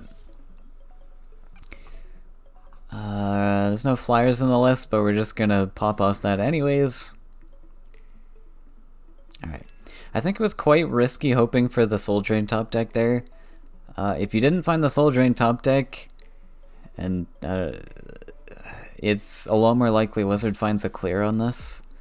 Even here, like, it's not super likely, but like, I don't know, double Wind Soldier. Could throw in some other stuff, like you saw, like Campfire could come down, Training could come down. There's a definite clear on that Disciple there. I am very scared about that. Finds another Soul Drain. Now going to step into the center.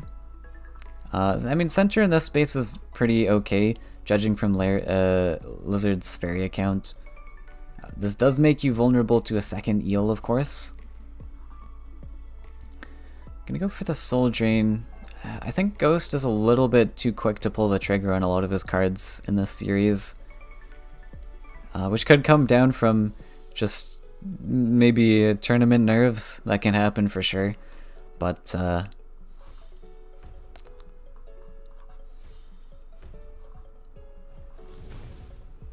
could be not quite knowing Lizard's list as well.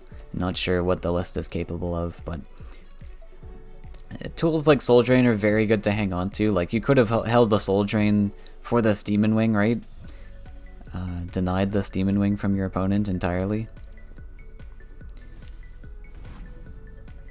Because now, I mean, you're just giving Lizard so many different outs by popping Soul Drain early and all these other cards. But here we go, we're popping off. Alright, popping off is done. We got one more Lore Thief. Let's go, Lore Thief. Give us what we need. So this looks like it's probably closer to Cheese's list, where there's no mobility tricks, and it's just praying for Carpet from the Discover. You had a 33% chance from a Treasure Discover to find the Carpet, and Carpet is a instant win. So 33% chance for every single Carpet that you, or every single treasure that you discover. But yeah, I think popping that soul drain early, that's just gonna hurt so much. I don't think Lizard has an immediate answer, but like we see in his hand, we've got this training that can come down. Oh, I guess we did see that a second soul drain, right? So we did actually end up clearing one thing. Where else we could have cleared this? I mean, we could have soul drained this, and then we could have soul drained the Wrangler, right? And it just means there's less damage available to fight this Disciple. Because now, let's see, we've got 4, we've got the training makes 6. Yeah, we've got it clear on this, right? Campfire, training, eel. Big yikes. Which that clear would have been there anyways, if we had held the soul drain. But just giving our opponents less outs, right? I wonder if Lizard sees this though. Or is he thinking about some other big brain line that I don't see? Oh. Misplay?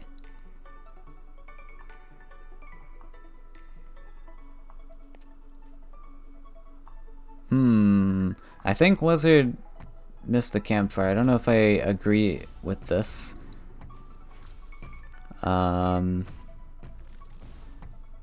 Assuming he knew about the play, I don't think I agree with this. You're building extra lands for pretty much no reason, when you could have just spent a campfire for it. I don't know what you're holding the campfire for necessarily, like, it doesn't really have an impact on other things. No carpet this time. Sad. Ooh, Key of the Guardians. I don't know if that's what you want. That's a little bit too expensive in this list. Would have probably preferred the 0 cost. This is efficient, but very expensive. We can contest the eel, but the other one, it's just so easy for Lizard to efficiently answer these with the angry list.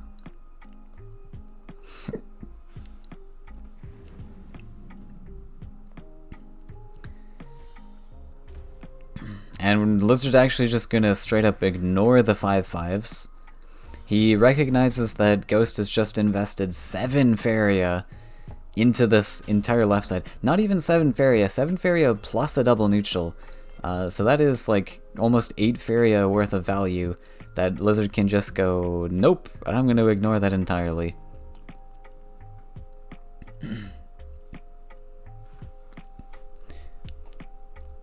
This is a great example also about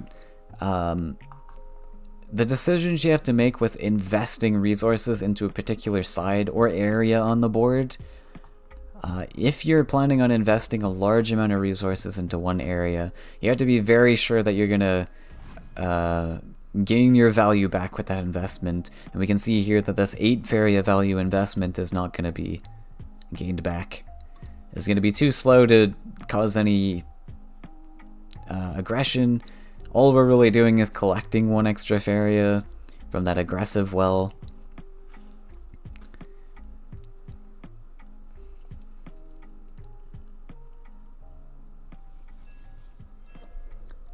We do have the other Disciple, that's Disciple number 2. But I think it's going to be a little bit too late. Unfortunately, these guys have Divine, so you can't buff this with, like, training or anything.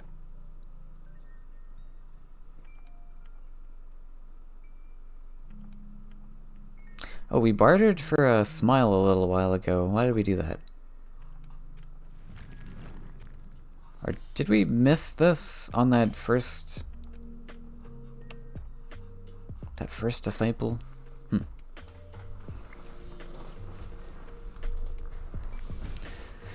Alright, and we got a 5-2 up there. That can of course be soul drained, but... Oh, are we debating campfiring this to play at a soul drain range? Or, I mean, even there's a Stargazer on board. Yeah, I don't mind just the pre-buff. It plays around so many different things. Well, yeah.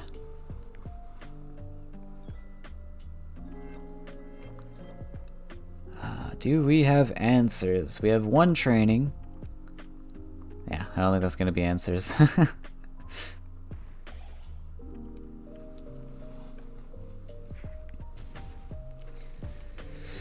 Right, so we can just body block. We got those 2 0 ones. Okay, fair enough. Yeah, just soldier and body block. Are we gonna play the Disciple first? Please play the Disciple first. Oh, don't play it there, though. Oh, no. Why are we playing him here? Okay, he's thinking about... He really wants to defend against this, but I don't think you're winning this way particularly. So currently he's worried about stepping the 0-1 in and then it getting, like, removed. But, I don't know. I think you ought to play it to your outs. Oh, we actually are buffing this past 6-6. Okay. Never mind, I guess. We're just gonna get an absurdly stated Disciple and that's just gonna work for us. Fine. I wouldn't mind training, though, because we have seen the Outland Ranger. Training's pretty good, yeah. Just dump the training. What? Okay, that was not good. I don't agree with that at all. Definitely should have just training the Disciple. Because this just doesn't accomplish anything, it's just a waste of Faeria and a creature. And we lose the Collector even. But no matter. Lizard has no answer to this, so he might actually get it. Because we see that carpet in hand, although... yeah, we lost the Faeria here, and we kind of need the Faeria, right? Like, we might be able to do it. We need 1 collection, so we need 5 Faeria, right? Now we need 5 Faeria. And that means, like, probably the Demon Wing trades into the 5-5. So this has to step back to collect. We can't collect off of this, or we can't hit face off of this. Oh, actually, yeah, this is just gonna get traded. Yeah, we lost the answer from that strange investment. Oh dear. Unless we have enough spaces. Unless we can double neutral. Oh right, we're collecting 4. Right, sorry, I'm stupid. we're collecting. We're on 4. We +1. Okay, fine. We can +1 training carpet.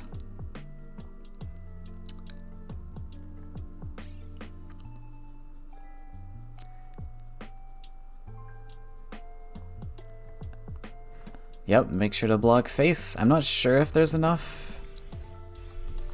Probably is. What do we need? We're at 9, 10. There's gotta be enough. Yeah, I mean, we got 6 flash ones in there, yeah. Ghost is actually just won this.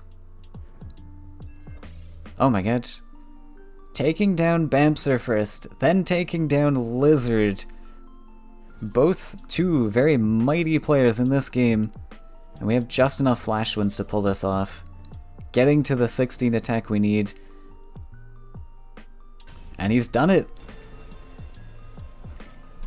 3 wins against Super Blizzard. He is going to take the crown for the semifinals and move on to the finals. Huge congratulations to Ghost. Like I mentioned, he's a newer player to the game. And taking down someone like Lizard and Bamser both. Quite the accomplishment indeed. Disciples just showing once again how devastating Elastic can be. So we're going to take a quick look at the brackets, see what the other side is up to. We've got Sash, who has won his match against Canuck 3-1. So Sash is going to face Ghost in the finals, which we can probably get started right away. But we'll probably give Ghost a quick little break, and we'll be back when he is ready to go. So stay tuned, we'll be back very quickly.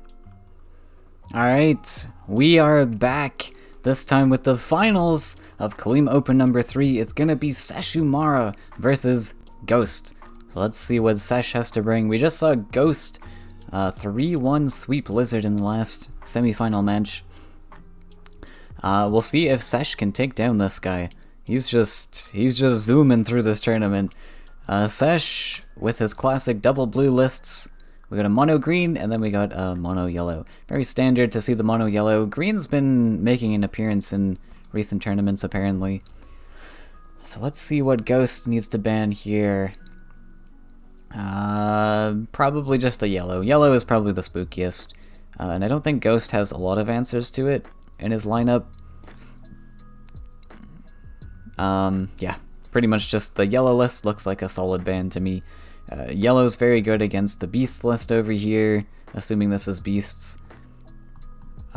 Pretty solid against the Disciple. You can go pretty quick with the Flyers list. And then there's a mirror matchup here. And then the Mechs list.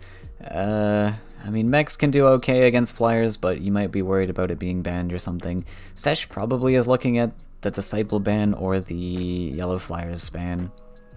Oh, banning the green? Really?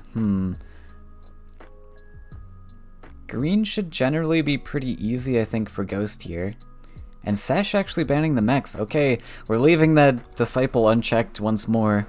However, Sesh does have double blues, which are pretty fast lists, so he probably has an alright time against this. Not sure if I agree with the Ghost ban. I don't know what mono green is good against in his lineup.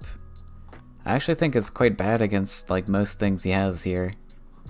Maybe just the Mechs, which has been banned. Like green blue is generally pretty good against other green.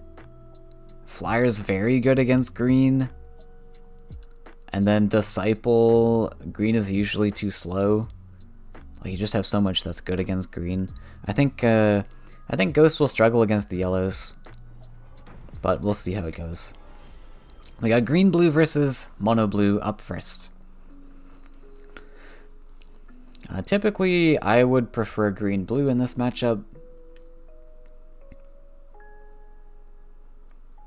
Depends what's in the list, but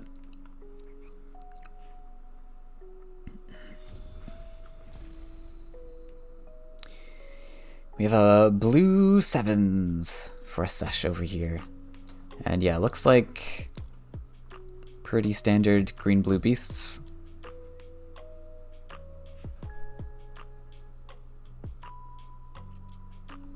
Gonna toss the one of buff, which is interesting. I think Overgrown Tower is quite nice when you've got a starting creature already. Especially when you've got a Deepwood Grizzly into mono blue. This is a really prime Humbling Vision target. Overgrown Tower can help you manage a little bit better against a Humbling Vision. Sesh has a pretty solid opening himself. We had that Gabrian Commander, really difficult for green-blue to deal with. We've got a Sunken Tower, we've got Aurora.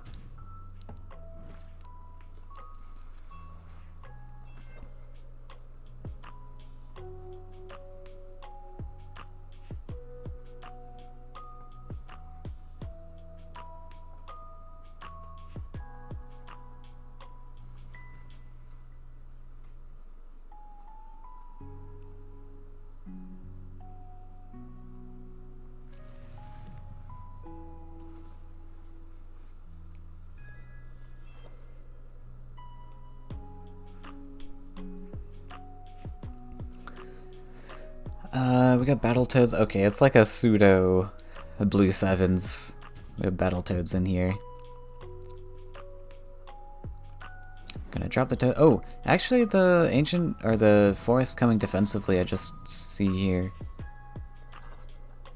Okay.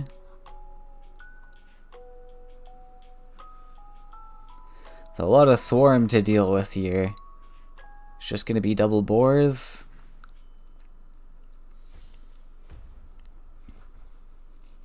If Sesh can get this commander to flip, that's going to be quite game winning.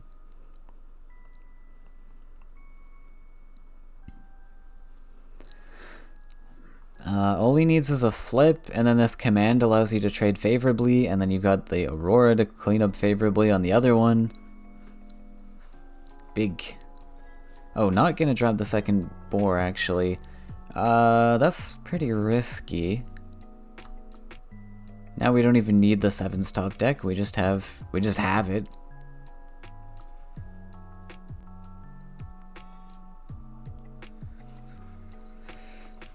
It just depends where Sesh wants to drop this 4-2. Face is an option, but then you just get value traded by the Grizzly, which could be okay, could be not.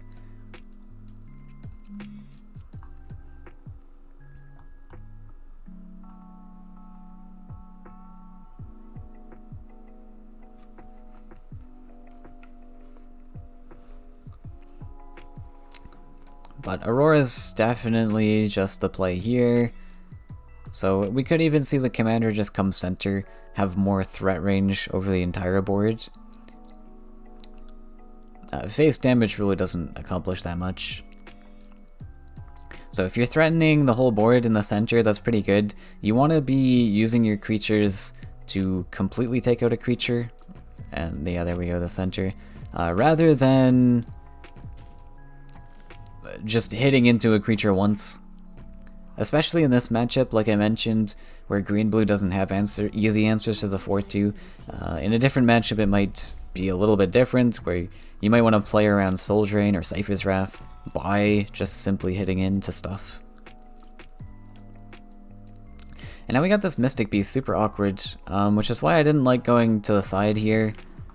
This list is supposed to play quite tempo-y, so you want to be heading down one side, and I understand the 4-2 is quite nasty, but with this particular list, you don't have much of a choice. You kind of just have to let the aquatic 4-2 charger do its thing.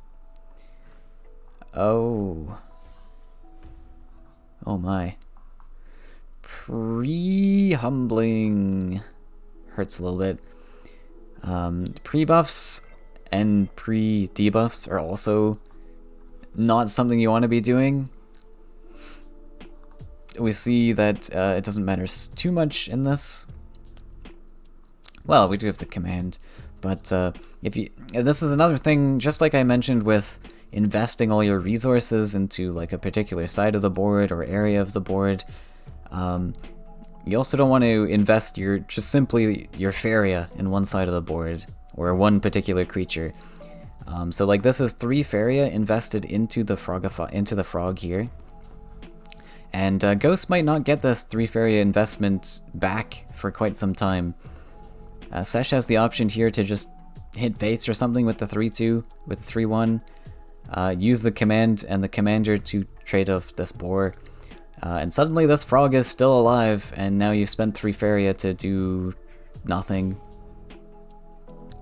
I mean, you've lost 2 attack on the frog. Oh no.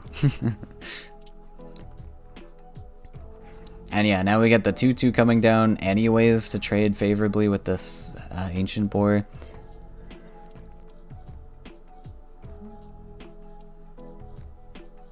Though the value trade on the commander here is quite juicy.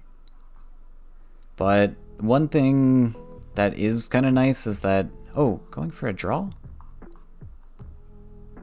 I don't know about the draw, but you definitely want to take this value trade, I think, on the commander. That's real good. I know you gotta build extra lands for it, but you've kind of locked yourself into building extra lands anyways at this moment. Where is this going? Back defensively. Yeah, and with these 2 Mystic Beasts in hand, you really need to get this aggressive Lake at some point, which unfortunately just probably isn't going to happen, because Sesh has all these different resources now.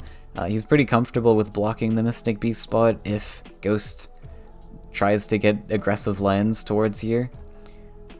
Though Sesh is going to need some extra card draw very soon. We're going to run out of things to play. 5-cost Beirut is pretty nice. That feels good.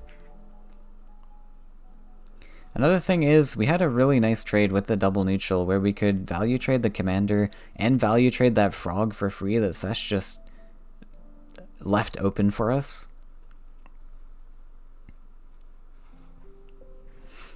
The rest of Sesh's creatures over here weren't really threatening. It was just the commander, really, that was dealing a lot of damage. Now we got a 4-4 to contest the 3-4. Ooh, good top deck. Kind of. I mean, we still need to get these Mystic Beasts popped off, but we have a tower to trade favorably on the Grizzly now here.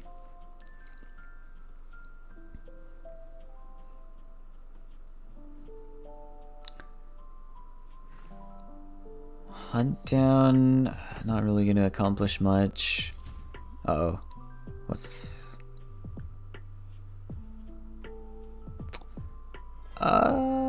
I guess you can hunt down this, but that's it's kind of expensive.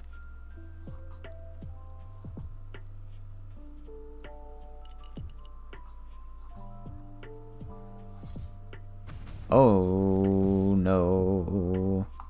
What's happening here? Okay. There wasn't many lines there, but I don't think that was it. We got... much better was, in my opinion, at least. Just pre-buff the Grizzly. We gotta just wait out the Beirut. You pre-buff it to deal with the Archon. Of course, we've got Command in hand, but you play to your outs.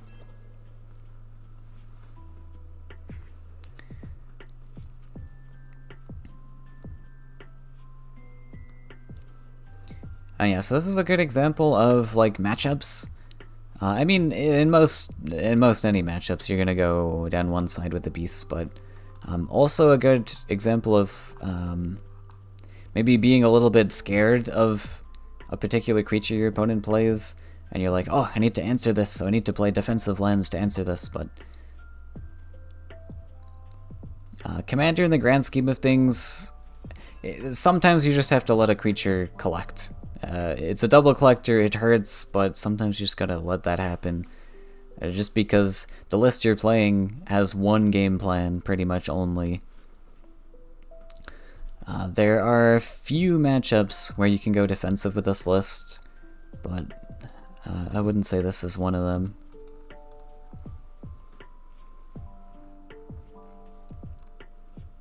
Just my opinion, though. I've played a lot of green-blue beasts. I know its weaknesses, I know its strengths. It's a solid list, but doesn't always get you there, regardless of how you play.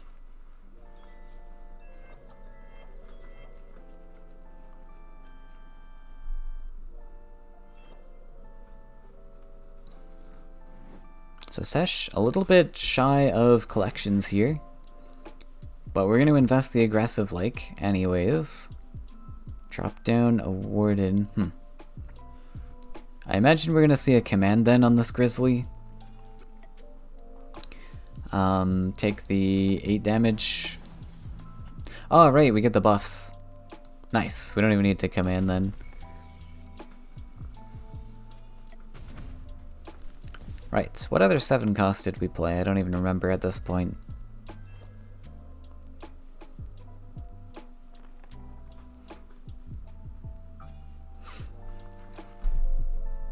Oh, right, it was Beirut. Yeah, we had the discounted Beirut. Alright, this is looking pretty over now for Ghost, especially with the tempo list, the tempo beast list. You currently lost tempo, so there's not going to be really any hope of coming back.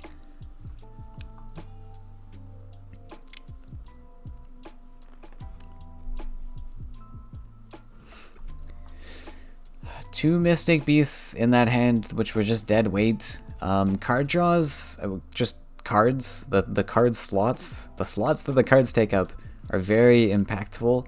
You need to be considering those as resources, especially. If you've got 2 Mystic Beasts in hand, those are 2 of your resources just gone. Dead.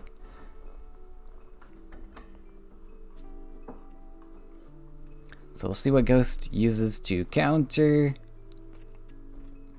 I think he's gonna struggle, honestly. Just due to this green ban. It's just gonna be super difficult. Like, you already are struggling with the aggressive blue lists into the Disciple. But now you've also got to try and find an answer to this nasty Flyers list. But we're gonna attempt to go for the Disciple here.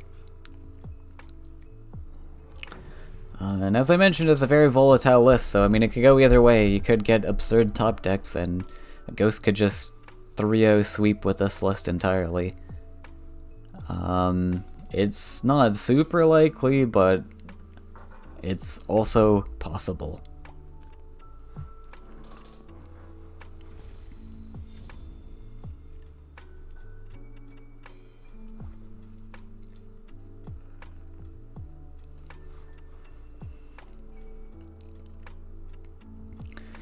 We got a Lore Thief starter.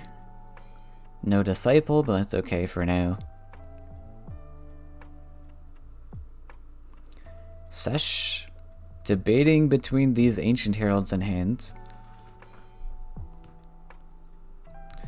Gabrian Commander would be pretty solid to pick up here. Battletoads can also work.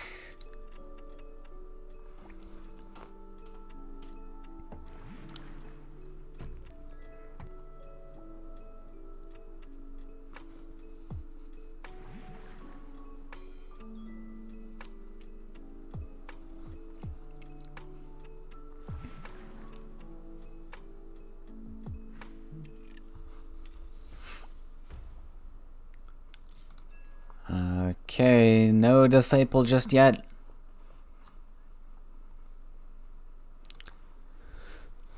So, typically here, I think Sesh can easily just contest the lands. Explore like Battletoads. There's no real threats from the Disciple list, apart from Disciple itself.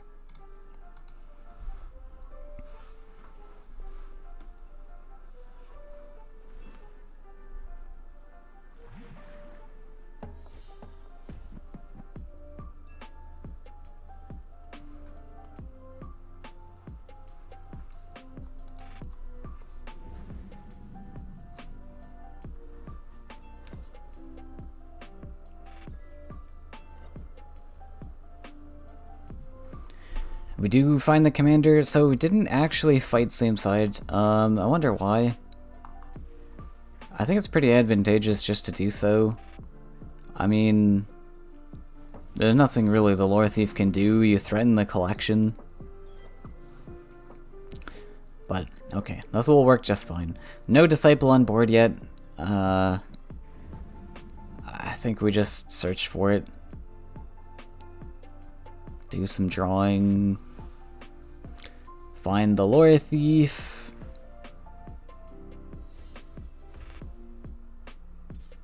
Don't find him. Sad. Go for the other message, potentially.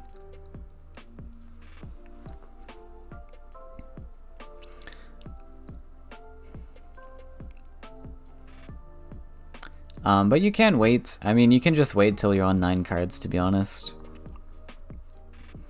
Once you're on 9 cards... Oh. Drop in a Soul Drain. Yeah, I don't know if that really achieved anything. Like, Sesh already has a collector here, so I'm not sure what the Soul Drain was about. And now, once again, yeah, so I think multiple times, maybe if Ghost is watching this back, I think he's just popping the Soul Drain removals just a bit too early in all of these games. Holding resources is quite good. Just holding them until you absolutely need them, because things like this can happen where the commander comes down and now suddenly you're like, I just spent 2 Faeria to kill a 2-2 when I could have done the exact same to a 4-2. Oh no. Is not empty. It contains the whole universe. So in the We're gonna overdraw with this. That's a little sad. I think we miscalculated. it contains That should have had a failed experiment attached to it. But okay, we're gonna give up a soul drain. And actually we have to give up even more stuff here because we have no land space to play the Disciple now. Oh no, big disaster. Yeah, if we had failed there, then we could actually drop the Disciple and then play stuff. Because we're on 9 cards, we have to play something here. And now we don't get the buffs on the Disciple. That hurts. I think we're a little too concerned with getting the stats on the Triton, when this is just not important. We're playing a combo list. We don't care about stats on any creatures but our Disciples. There is 0 interactivity to be had with our opponent in this list. And now, big issue here. We don't have very nice land space for our Disciple. Other issue. There's a Phantasm in Sesh's hand here. So you can build this Disciple up nice, big, and strong, but sadly, he's just gonna get Phantasmed.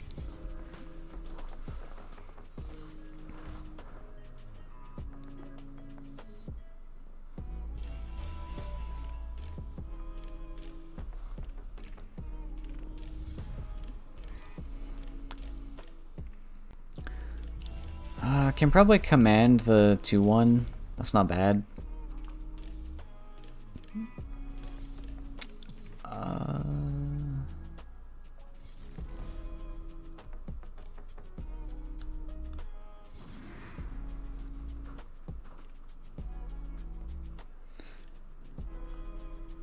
Yeah, humbling, I'm not entirely sure about. I don't think the humbling was very necessary there. not this, not this. Not any conception. Again, could have just hung on to the humbling. The highest state of consciousness is called near Like, you might be worried about humbling on your own creature, I guess. Maybe there's command humbling, I guess. non-conceptual. I guess that's something to worry about. Fair enough.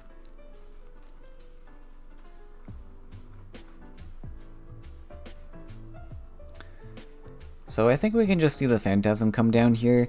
The risk you play by not playing... So, speaking about holding on to removal tricks, I think that you do need to pop the Phantasm here, just because it's so likely that Carpet is drawn. I say so likely, 33% chance. But 33% chance are big odds when you're talking about winning or losing a game. By just making one decision or not. There's not really a big risk in playing the Phantasm, so just pop him down so you're safe.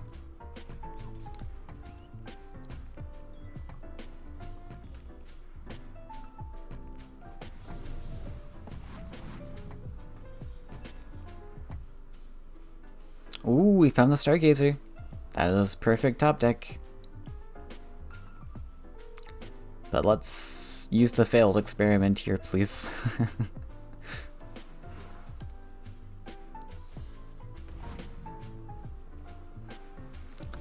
No Disciple.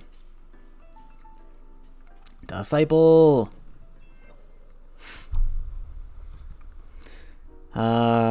Sadly, there's not really a big point.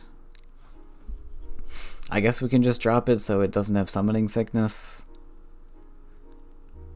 You're pretty much all in on this second Disciple, and if the second Disciple dies, then you're dead. Yeah, and you need to make sure that it doesn't die here, so... yeah, I mean, it makes sense to just hold on to it. And there's another Phantasm, so I think Sesh has this one in the bag now, unfortunately, for a Ghost.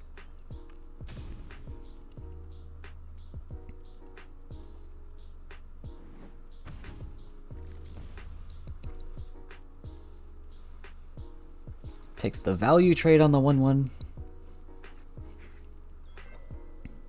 Honestly, don't mind. I didn't mind just hitting the 5/3 into the 5/5.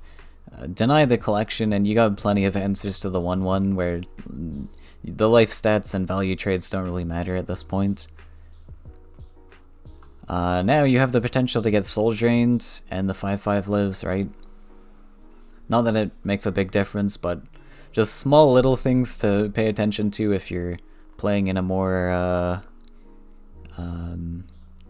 indecisive match.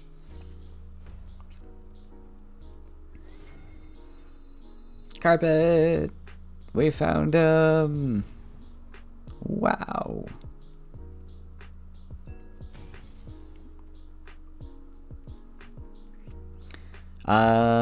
Yeah, so we can actually, like, failed experiment here.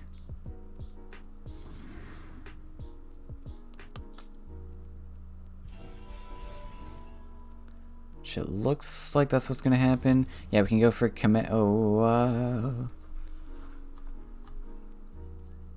humbling? What does humbling do here?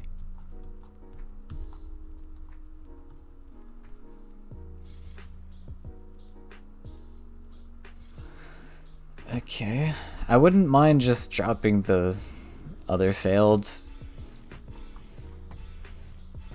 Well, I guess you have to play a card here, but you want to use the card to just move the disciple away, maybe.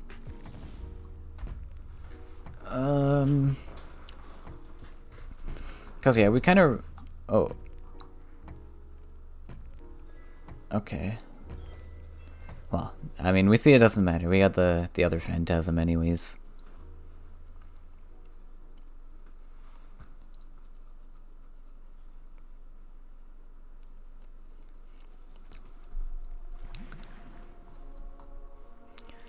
But since we did play, we hard casted one Stargazer. We're not gonna have a failed experiment target in our list, like Lore Thief maybe, but like I don't know, just use this for a +1/+1, or something, or just flash winding away works too, I guess.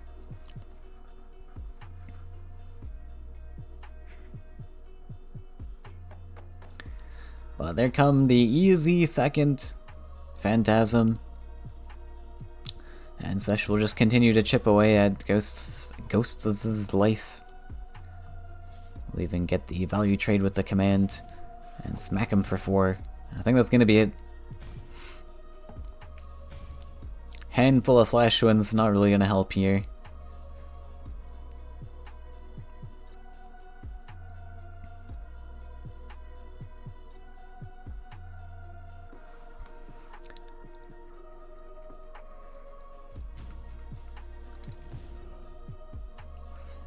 And there is the Stargazer.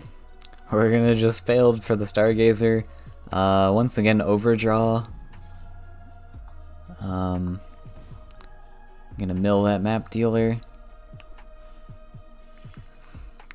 And this last disciple gonna be on the bottom of the list. Sad. But that's just how it goes. And there's yet another magic carpet. Oh boy.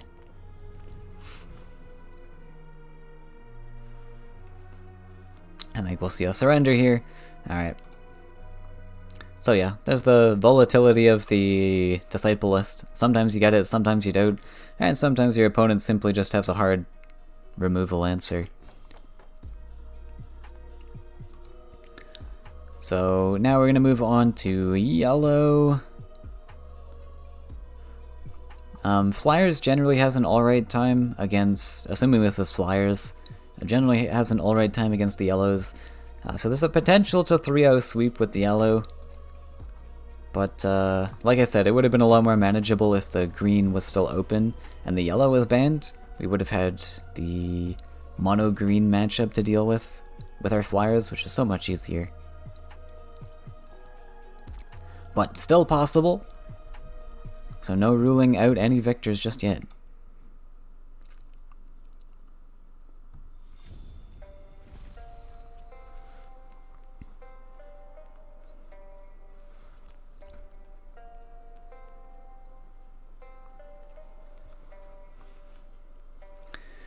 It's a Sky Captain list.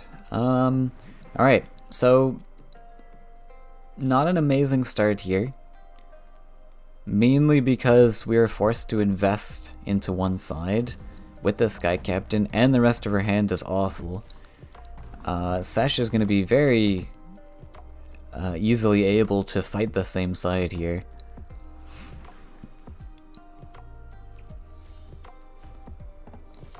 And there's nothing Ghost can currently do about it unless there's a top deck Soul Drain. We found the answer. Oh my. Okay, so let's go to the other side. I don't think we want to be investing same side here.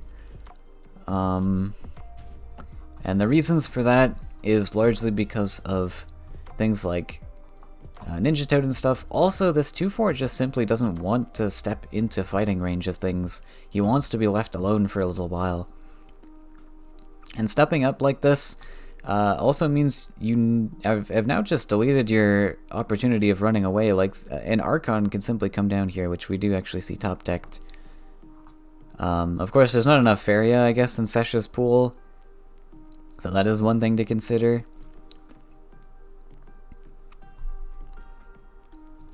But, I mean, even you can +1 Archon here. And then, like, Sesh is still threatening a Sunken Tower move now. And you've built this land for him to step on. And so, yeah, I think this is a pretty easy decision by Sesh. I don't know what the thought process is here. Seems like a pretty easy +1 Archon. Unless he's thinking about using the tower to collect for some reason, but Archon's a really fantastic answer into this. And especially since that 2-4 stepped up, like, you really want to get that Archon down to contest, but I guess we're just gonna go for the collection instead. Set up the Archon on the other side. And now we get the Celestial Tower top deck. Oh my.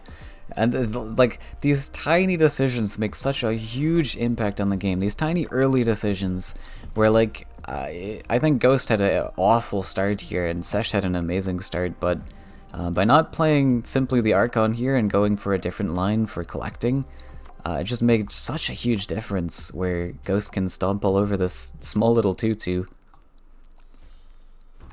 And now we're playing the Archon passively on the other side. Meanwhile, this guy gets to... He actually hasn't collected any stats yet, I guess.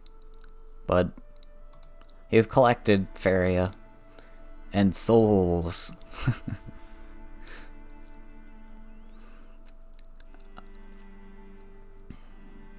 Investing the double neutral already.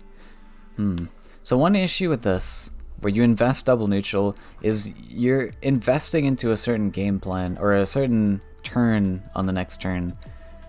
You're not giving yourself any options, whereas if you used your power wheel to, like, draw or +1, you wouldn't have to do this. Maybe he's thinking about getting an aggressive lake or something, I don't know, but it doesn't really seem that good when your hand is Phantasm.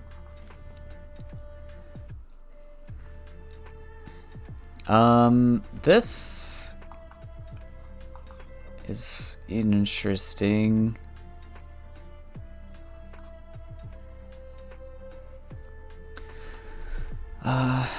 Yeah, one really funny thing about this too is, like I mentioned, this double neutral investment is really huge. It's a lot of an investment for you because you're investing into that turn, right? So now when an opportunity comes up like this, where you've got a really easy value trade, you almost can't take it anymore because you don't want to give up this investment. They're just gonna Phantasm the Bloatfly. Oh dear. Second Sky Captain top deck, not really what you're looking for. I would love to see this Phantasm Zip face here. We're heading into sort of a race scenario, and Ghost can currently come ahead on the race if he wishes. And it's pretty easy, just Zip face. That's 7 damage. 7's a very important number, by the way, because 3 hits of 7 equates to 21. So you put your opponent on a 3-turn clock, as opposed to hitting with just simply 5. where that's a 4-turn clock. 1 turn is quite a difference when you're racing your opponent like this. So this 2-2 really plays a huge role in this.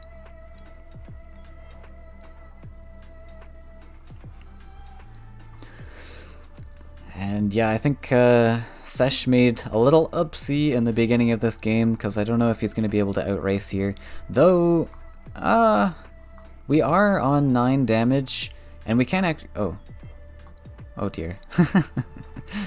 What I was gonna say was, we can actually set up 2-turn lethal, because we have 9 damage, but this can be buffed on the next turn, boosting us to 11? So that's exactly 20? Yeah, okay. Another little upsie by Sesh, in my opinion. You could have set up 2-turn lethal here. Of course, there's a soul drain, so it can be stopped.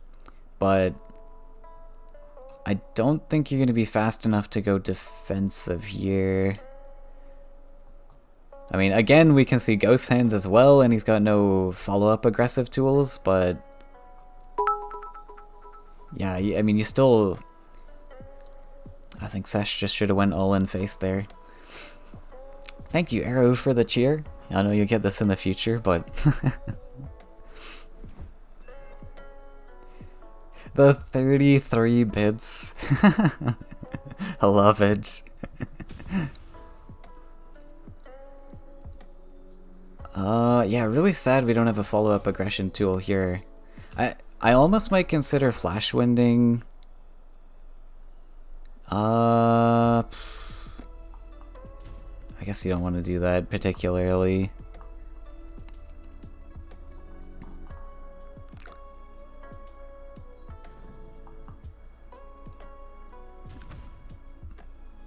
Oh, yeah, Vulture aggressive. That works. Yeah, beautiful. Please put it aggressive. Oh, please. Good. This is our racing tool.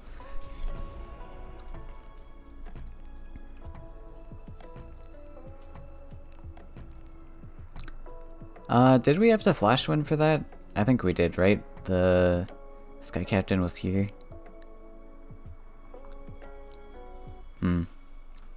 Yeah, I like it. Sesh does have a heal here. Great thing about this for Ghost as well is that Sesh has to build a land if he wants to actually relieve this pressure here. Which is another power wheel usage gone from Sesh. He can't use that to +1 or draw. But I think he's got to do it. Not really many options here.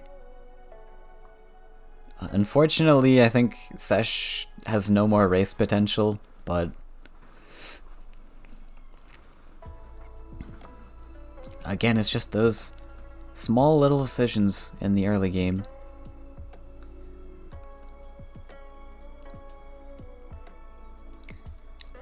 So currently on board, I mean, you literally have to answer this on board. He's got 6, so you just gotta answer it and heal, and then you got no follow-up, so I mean, it doesn't really matter in the grand scheme of things, but do what you have to do to live one more turn, I guess.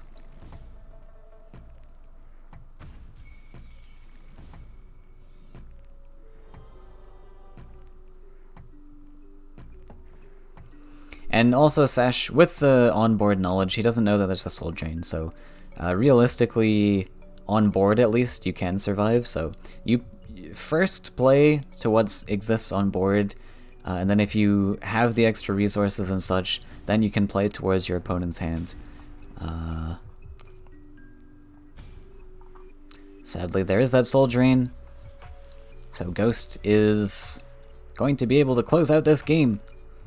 I don't think there's any top deck that can save him here. Yep, that's gonna be it. So Flyers takes its first victim of this 3-0 sweep? Maybe? Like I said, yellow very good into blue. The only sketchy matchup I would consider is that mirror matchup that's coming up. But very possible, this series is still anyone's game. And that can just happen with how things become rock, paper, scissory. I should probably ask the players if they're still ready, but Ghost unfortunately is on console, so he doesn't have chat functionality. I suppose I can keep an eye on the Discord in case he wants a break or anything.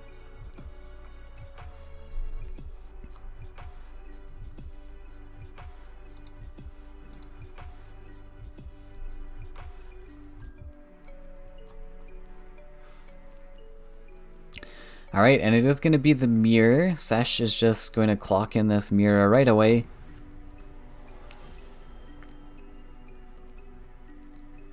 Try and close this out before Ghost gets too much confidence, and that can be kind of a decent strategy where you're playing the mind games with your opponent. Currently, Sesh has the mental lead where he's just kind of crushed Ghost in those first 2 games. But if Sesh plays that blue match and he gets crushed, you might be momentum swinging the mentality in favor of Ghost, where he's like, you know, he's on a roll, he's just crushed 2 lists, so now he's feeling confident about things. So Sesh is gonna say, nope, I'm gonna get you while you're at the start of your momentum rather than at the end. Ooh, not, I mean, it's not a fantastic hand by Sesh. Manta Rider's very good into the mirror, however, going second with Manta Rider can hurt a little bit. And Ghost has actually 2 starting creatures here, which is excellent. Plus the Celestial Tower. That's a very good starting hand by Ghost.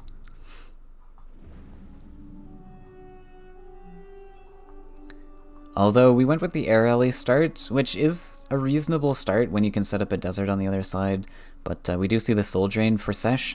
So essentially, this is Sesh's starting creature now. And it's actually going to work out just fine. So no player has been able to collect... Oh, going to go for Barter, just see what's in the list. Barter giving some really good information here. We've got Soul Drain and Flash Wind. All that Sesh has to worry about, so there's no Spirit Thefts. He did see a Vulture in that last game, so there is that to worry about, but he doesn't have to worry about like his Manta Rider getting Spirit Thefted or anything like that. Khalim, really good top deck here. Very excellent card into the mirror matchup. One also good thing to point out is that Drakkar Sky Captain is awful into the mirror, and Ghost hasn't drawn any Sky Captains. So Ghost just top decking like a god here in this mirror matchup. Hopefully, it's at least his hope that he doesn't draw any Sky Captains this game at all. Just because they're just really bad into the mirror. But Khalim, really good into the mirror. Manta Rider, of course, is also quite good, but you've lost initiative on board, so Sesh is going to be a little bit spooked to be playing creatures where, like, you can get mobility tricks off. This land is interesting. I wouldn't mind just going in between the wells. Especially with this double Flash Wind hand, you have options. I wouldn't go for a Flash Wind, probably. But we're gonna go for the Flash Wind. And we're gonna go for aggressive plays.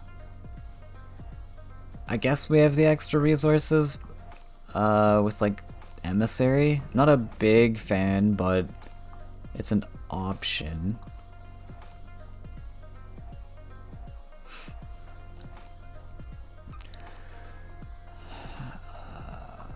As long as we set up the Emissary to collect. I'm not a big fan of this because you just put yourself in trade range here. You're allowing your opponent these collections and such. Oh, we're actually putting... Yeah, so here's the thing where you've just given Sesh a great opportunity to come back on the board. And again, like I talked about risk versus reward, where you have to play more risky when you're behind and less risky when you're ahead. Ghost was super far ahead in this matchup, and now he's playing super risky. And you just don't need to do that. Sesh has a great opportunity to come back on board here, like I said. Doesn't have, like, the perfect answers currently, but, like, Ghost has just given up so much things where Sesh is just going to be able to just stomp. We have a 1-life creature. We can vulture it. That's something. Ooh, getting the champion. Champion's also a very good card to top deck in the mirror.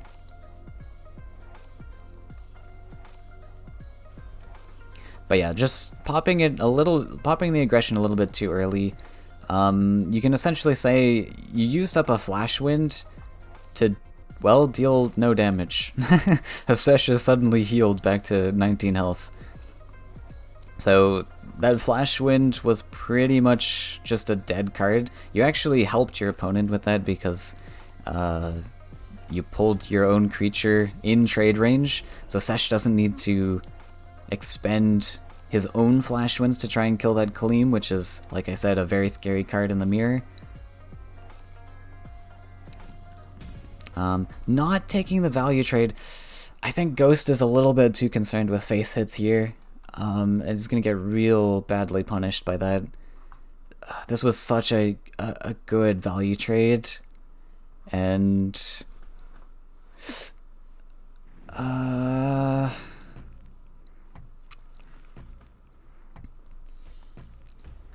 yeah, and now this Demon Wing can trade here. Honestly, you don't even need to worry about the follower. You can go back and collect. Though Sesh doesn't have much cards in hand. Oh, if Sesh doesn't draw creatures, it could be a little bit troublesome. But just these little things where you're giving Sesh opportunities to come back on board. Maybe he doesn't currently have ways to get back on board, but you're giving him the chance, whereas you don't have to be giving him these chances. I mean, honestly, you can just take the value hit on the 0-1. Currently, Faeria is not super important for Sesh. We don't really have playable cards, and the cards that are eventually going to be playable are very cheap. They're only 2 costs. So I'd probably just like to see the trade here and then the trade here.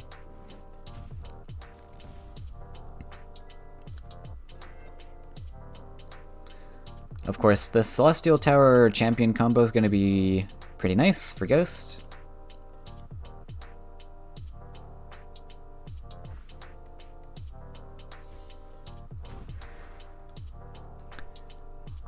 And champion on this side is pretty good, where you threaten all of these deserts. I would love to see the champion come down here.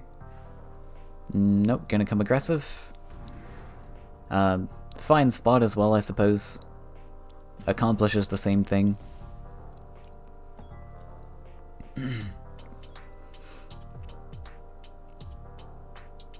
So Ghost might actually take this. I think there's a lot of decisions in the early game that could have been different, like I said, with opportunities, but Sesh just not drawing very well, which of course just is gonna hurt a lot in the mirror matchup.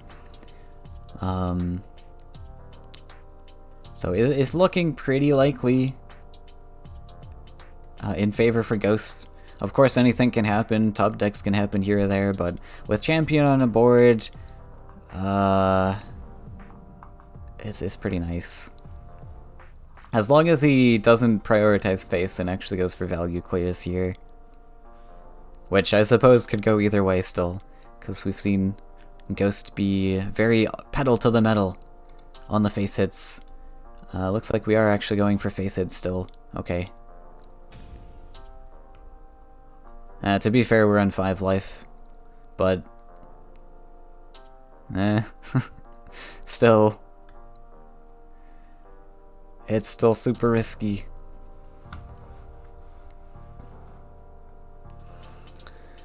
So we get a value trade with the Bloodfly. We got a flash win, so that's a free trade on the champion. Then we just got to deal with the Manta Rider somehow.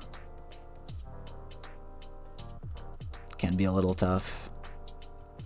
And with the Flash Wind in Ghost's hand, I don't think it's going to be real likely that Sesh can move these creatures out of the way, unfortunately.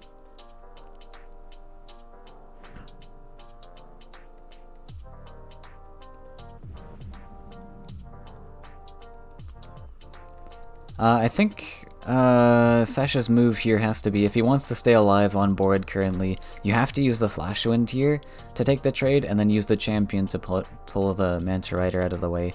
And you have to use the champion to body block as well. Because Flash Wind costs 2 to move an enemy.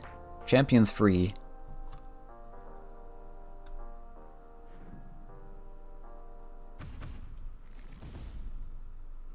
Yeah, I think he sees it. Oh?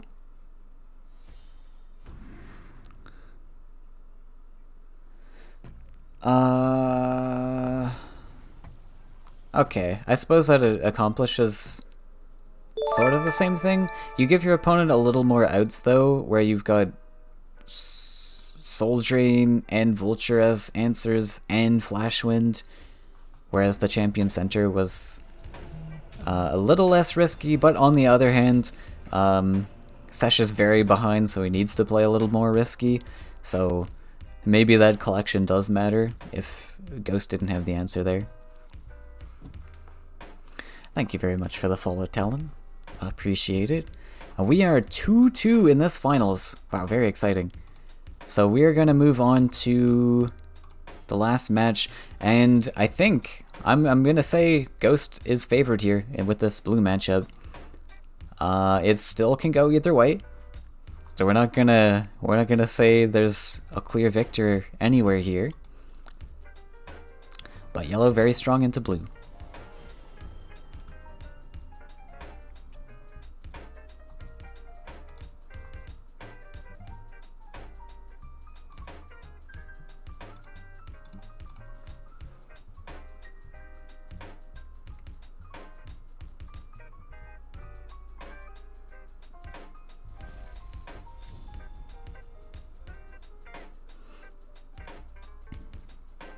Double Sky Captains. Good. We didn't keep both of them. Double Sky Captains a bait. Ooh, okay. Interesting start here. Oh, actually, that is one thing to consider, though, also. I think Sky Captain's a lot weaker against blue. The typical good cards against blue are like things like Demon Wing and Emissary, where they can trade really favorably into things like Triton Warrior. However, this is a hand, and Sesh has his famous Prophet of Tide opening. Doesn't have the double Prophet, but we got a single. So hey, this opening definitely changes things, and we top deck the second Sky Captain sad. The only thing that would complete this for Sesh is a mobility trick to chase down this Sky Captain.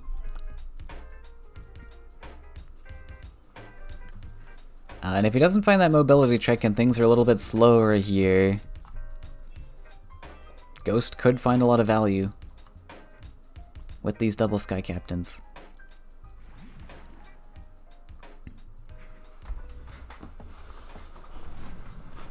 Okay, building towards this Tide Lord with that lake. I like it. Tide Lord's pretty solid into a lot of flyer creatures if you can get this to 6/6, since the flyers are, well, okay. I mean, most flyers are 5 attack, but with the Sky Captains, maybe that actually changes things. It's not actually going to matter. But it's another creature to play, at least.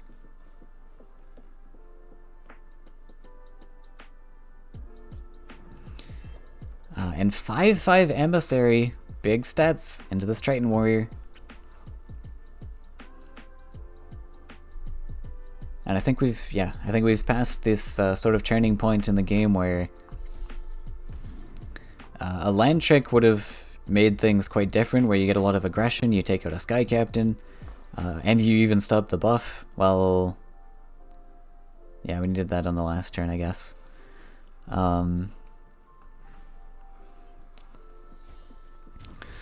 We're gonna run away. Oh, actually taking the value trade? Okay, sneaky. I like it. In my mind, we were zipping to the right side, but yeah, that makes a lot more sense. Lines up top deck Soul Drain potential.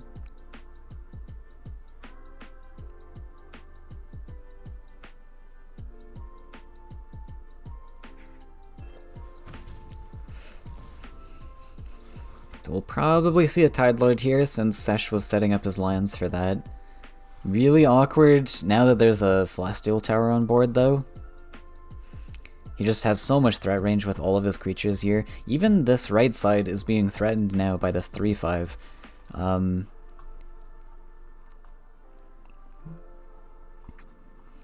Just really efficient stat lines to deal with everything. And I mean, typically the Sky Captain would be horrible stats, but that 1/1 buff makes a big difference into this frail little Prophet of Tides over here.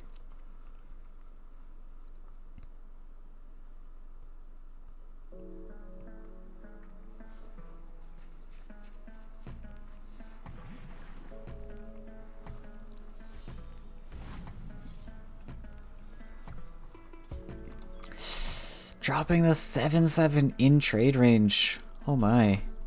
We are desperate here. Don't know about that.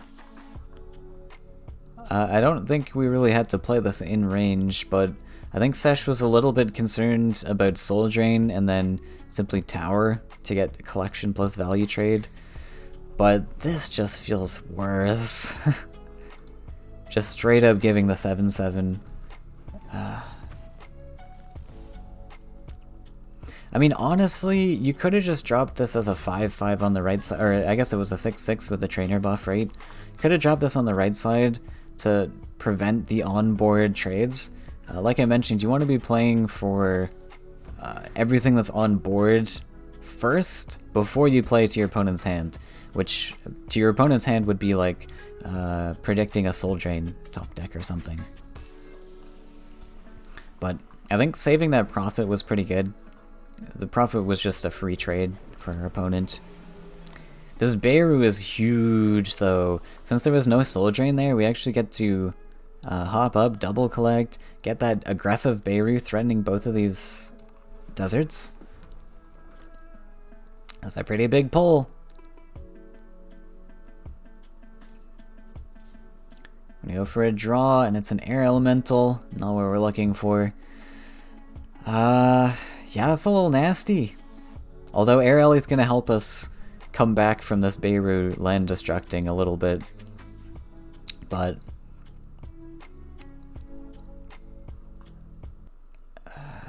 it's rough. It's rough currently. I would love to get the Manta Rider down to fight this Beirut. Of course, it's only got 4 life, so we gotta be careful about the Triton Warrior. But if we put the Manta Rider defensively on right side, the Air Ellie can do something maybe. Going for an aggressive land. Alright, we can do this. So, I would have much preferred the Manta Rider coming down there. Or do we have enough for it? Not quite, right? Yeah. But really valuing this aggressive land, I don't think it's really that important. Manta Rider just has a little bit more stats here, right? You've got, well, I suppose the Beirut can just optionally hit face rather than hitting the Manta Rider, which should be what happens. I was thinking you've got 8 damage here, and then it's just a Soul Train away, but if you do drop Manta Rider, Beirut's most likely just hitting face anyways.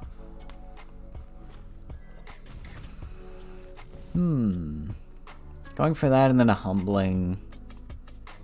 Alright. I don't mind it. Can't use a flyer to body block anymore either. No more deserts. Top deck's another champion. That's pretty good. So in this point, Ghost is in a great position, obviously. We just need to keep our collections going and not invest too heavily into face. Manta Rider can come back and defend, but okay. Yeah, Ghost is a very aggressive player. Noted.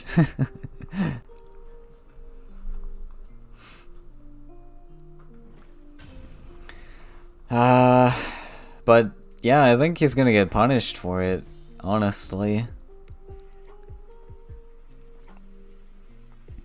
That's a lot of damage. So we've got, let's see, 6, 7, 8, 9.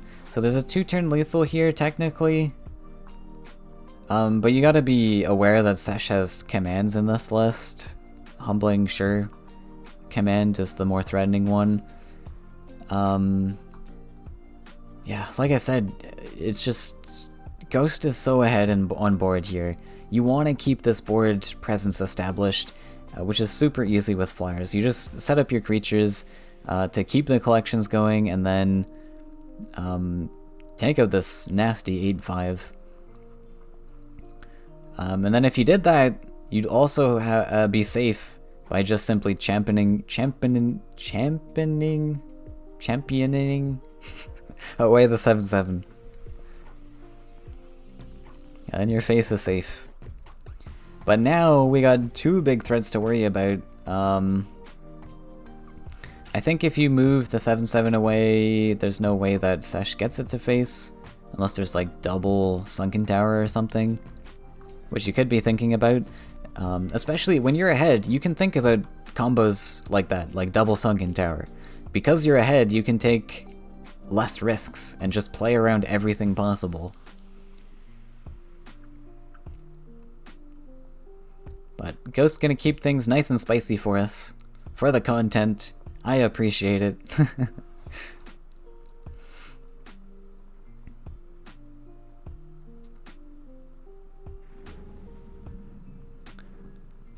And I mean, now in this current turn, I think that champion just wants to go face.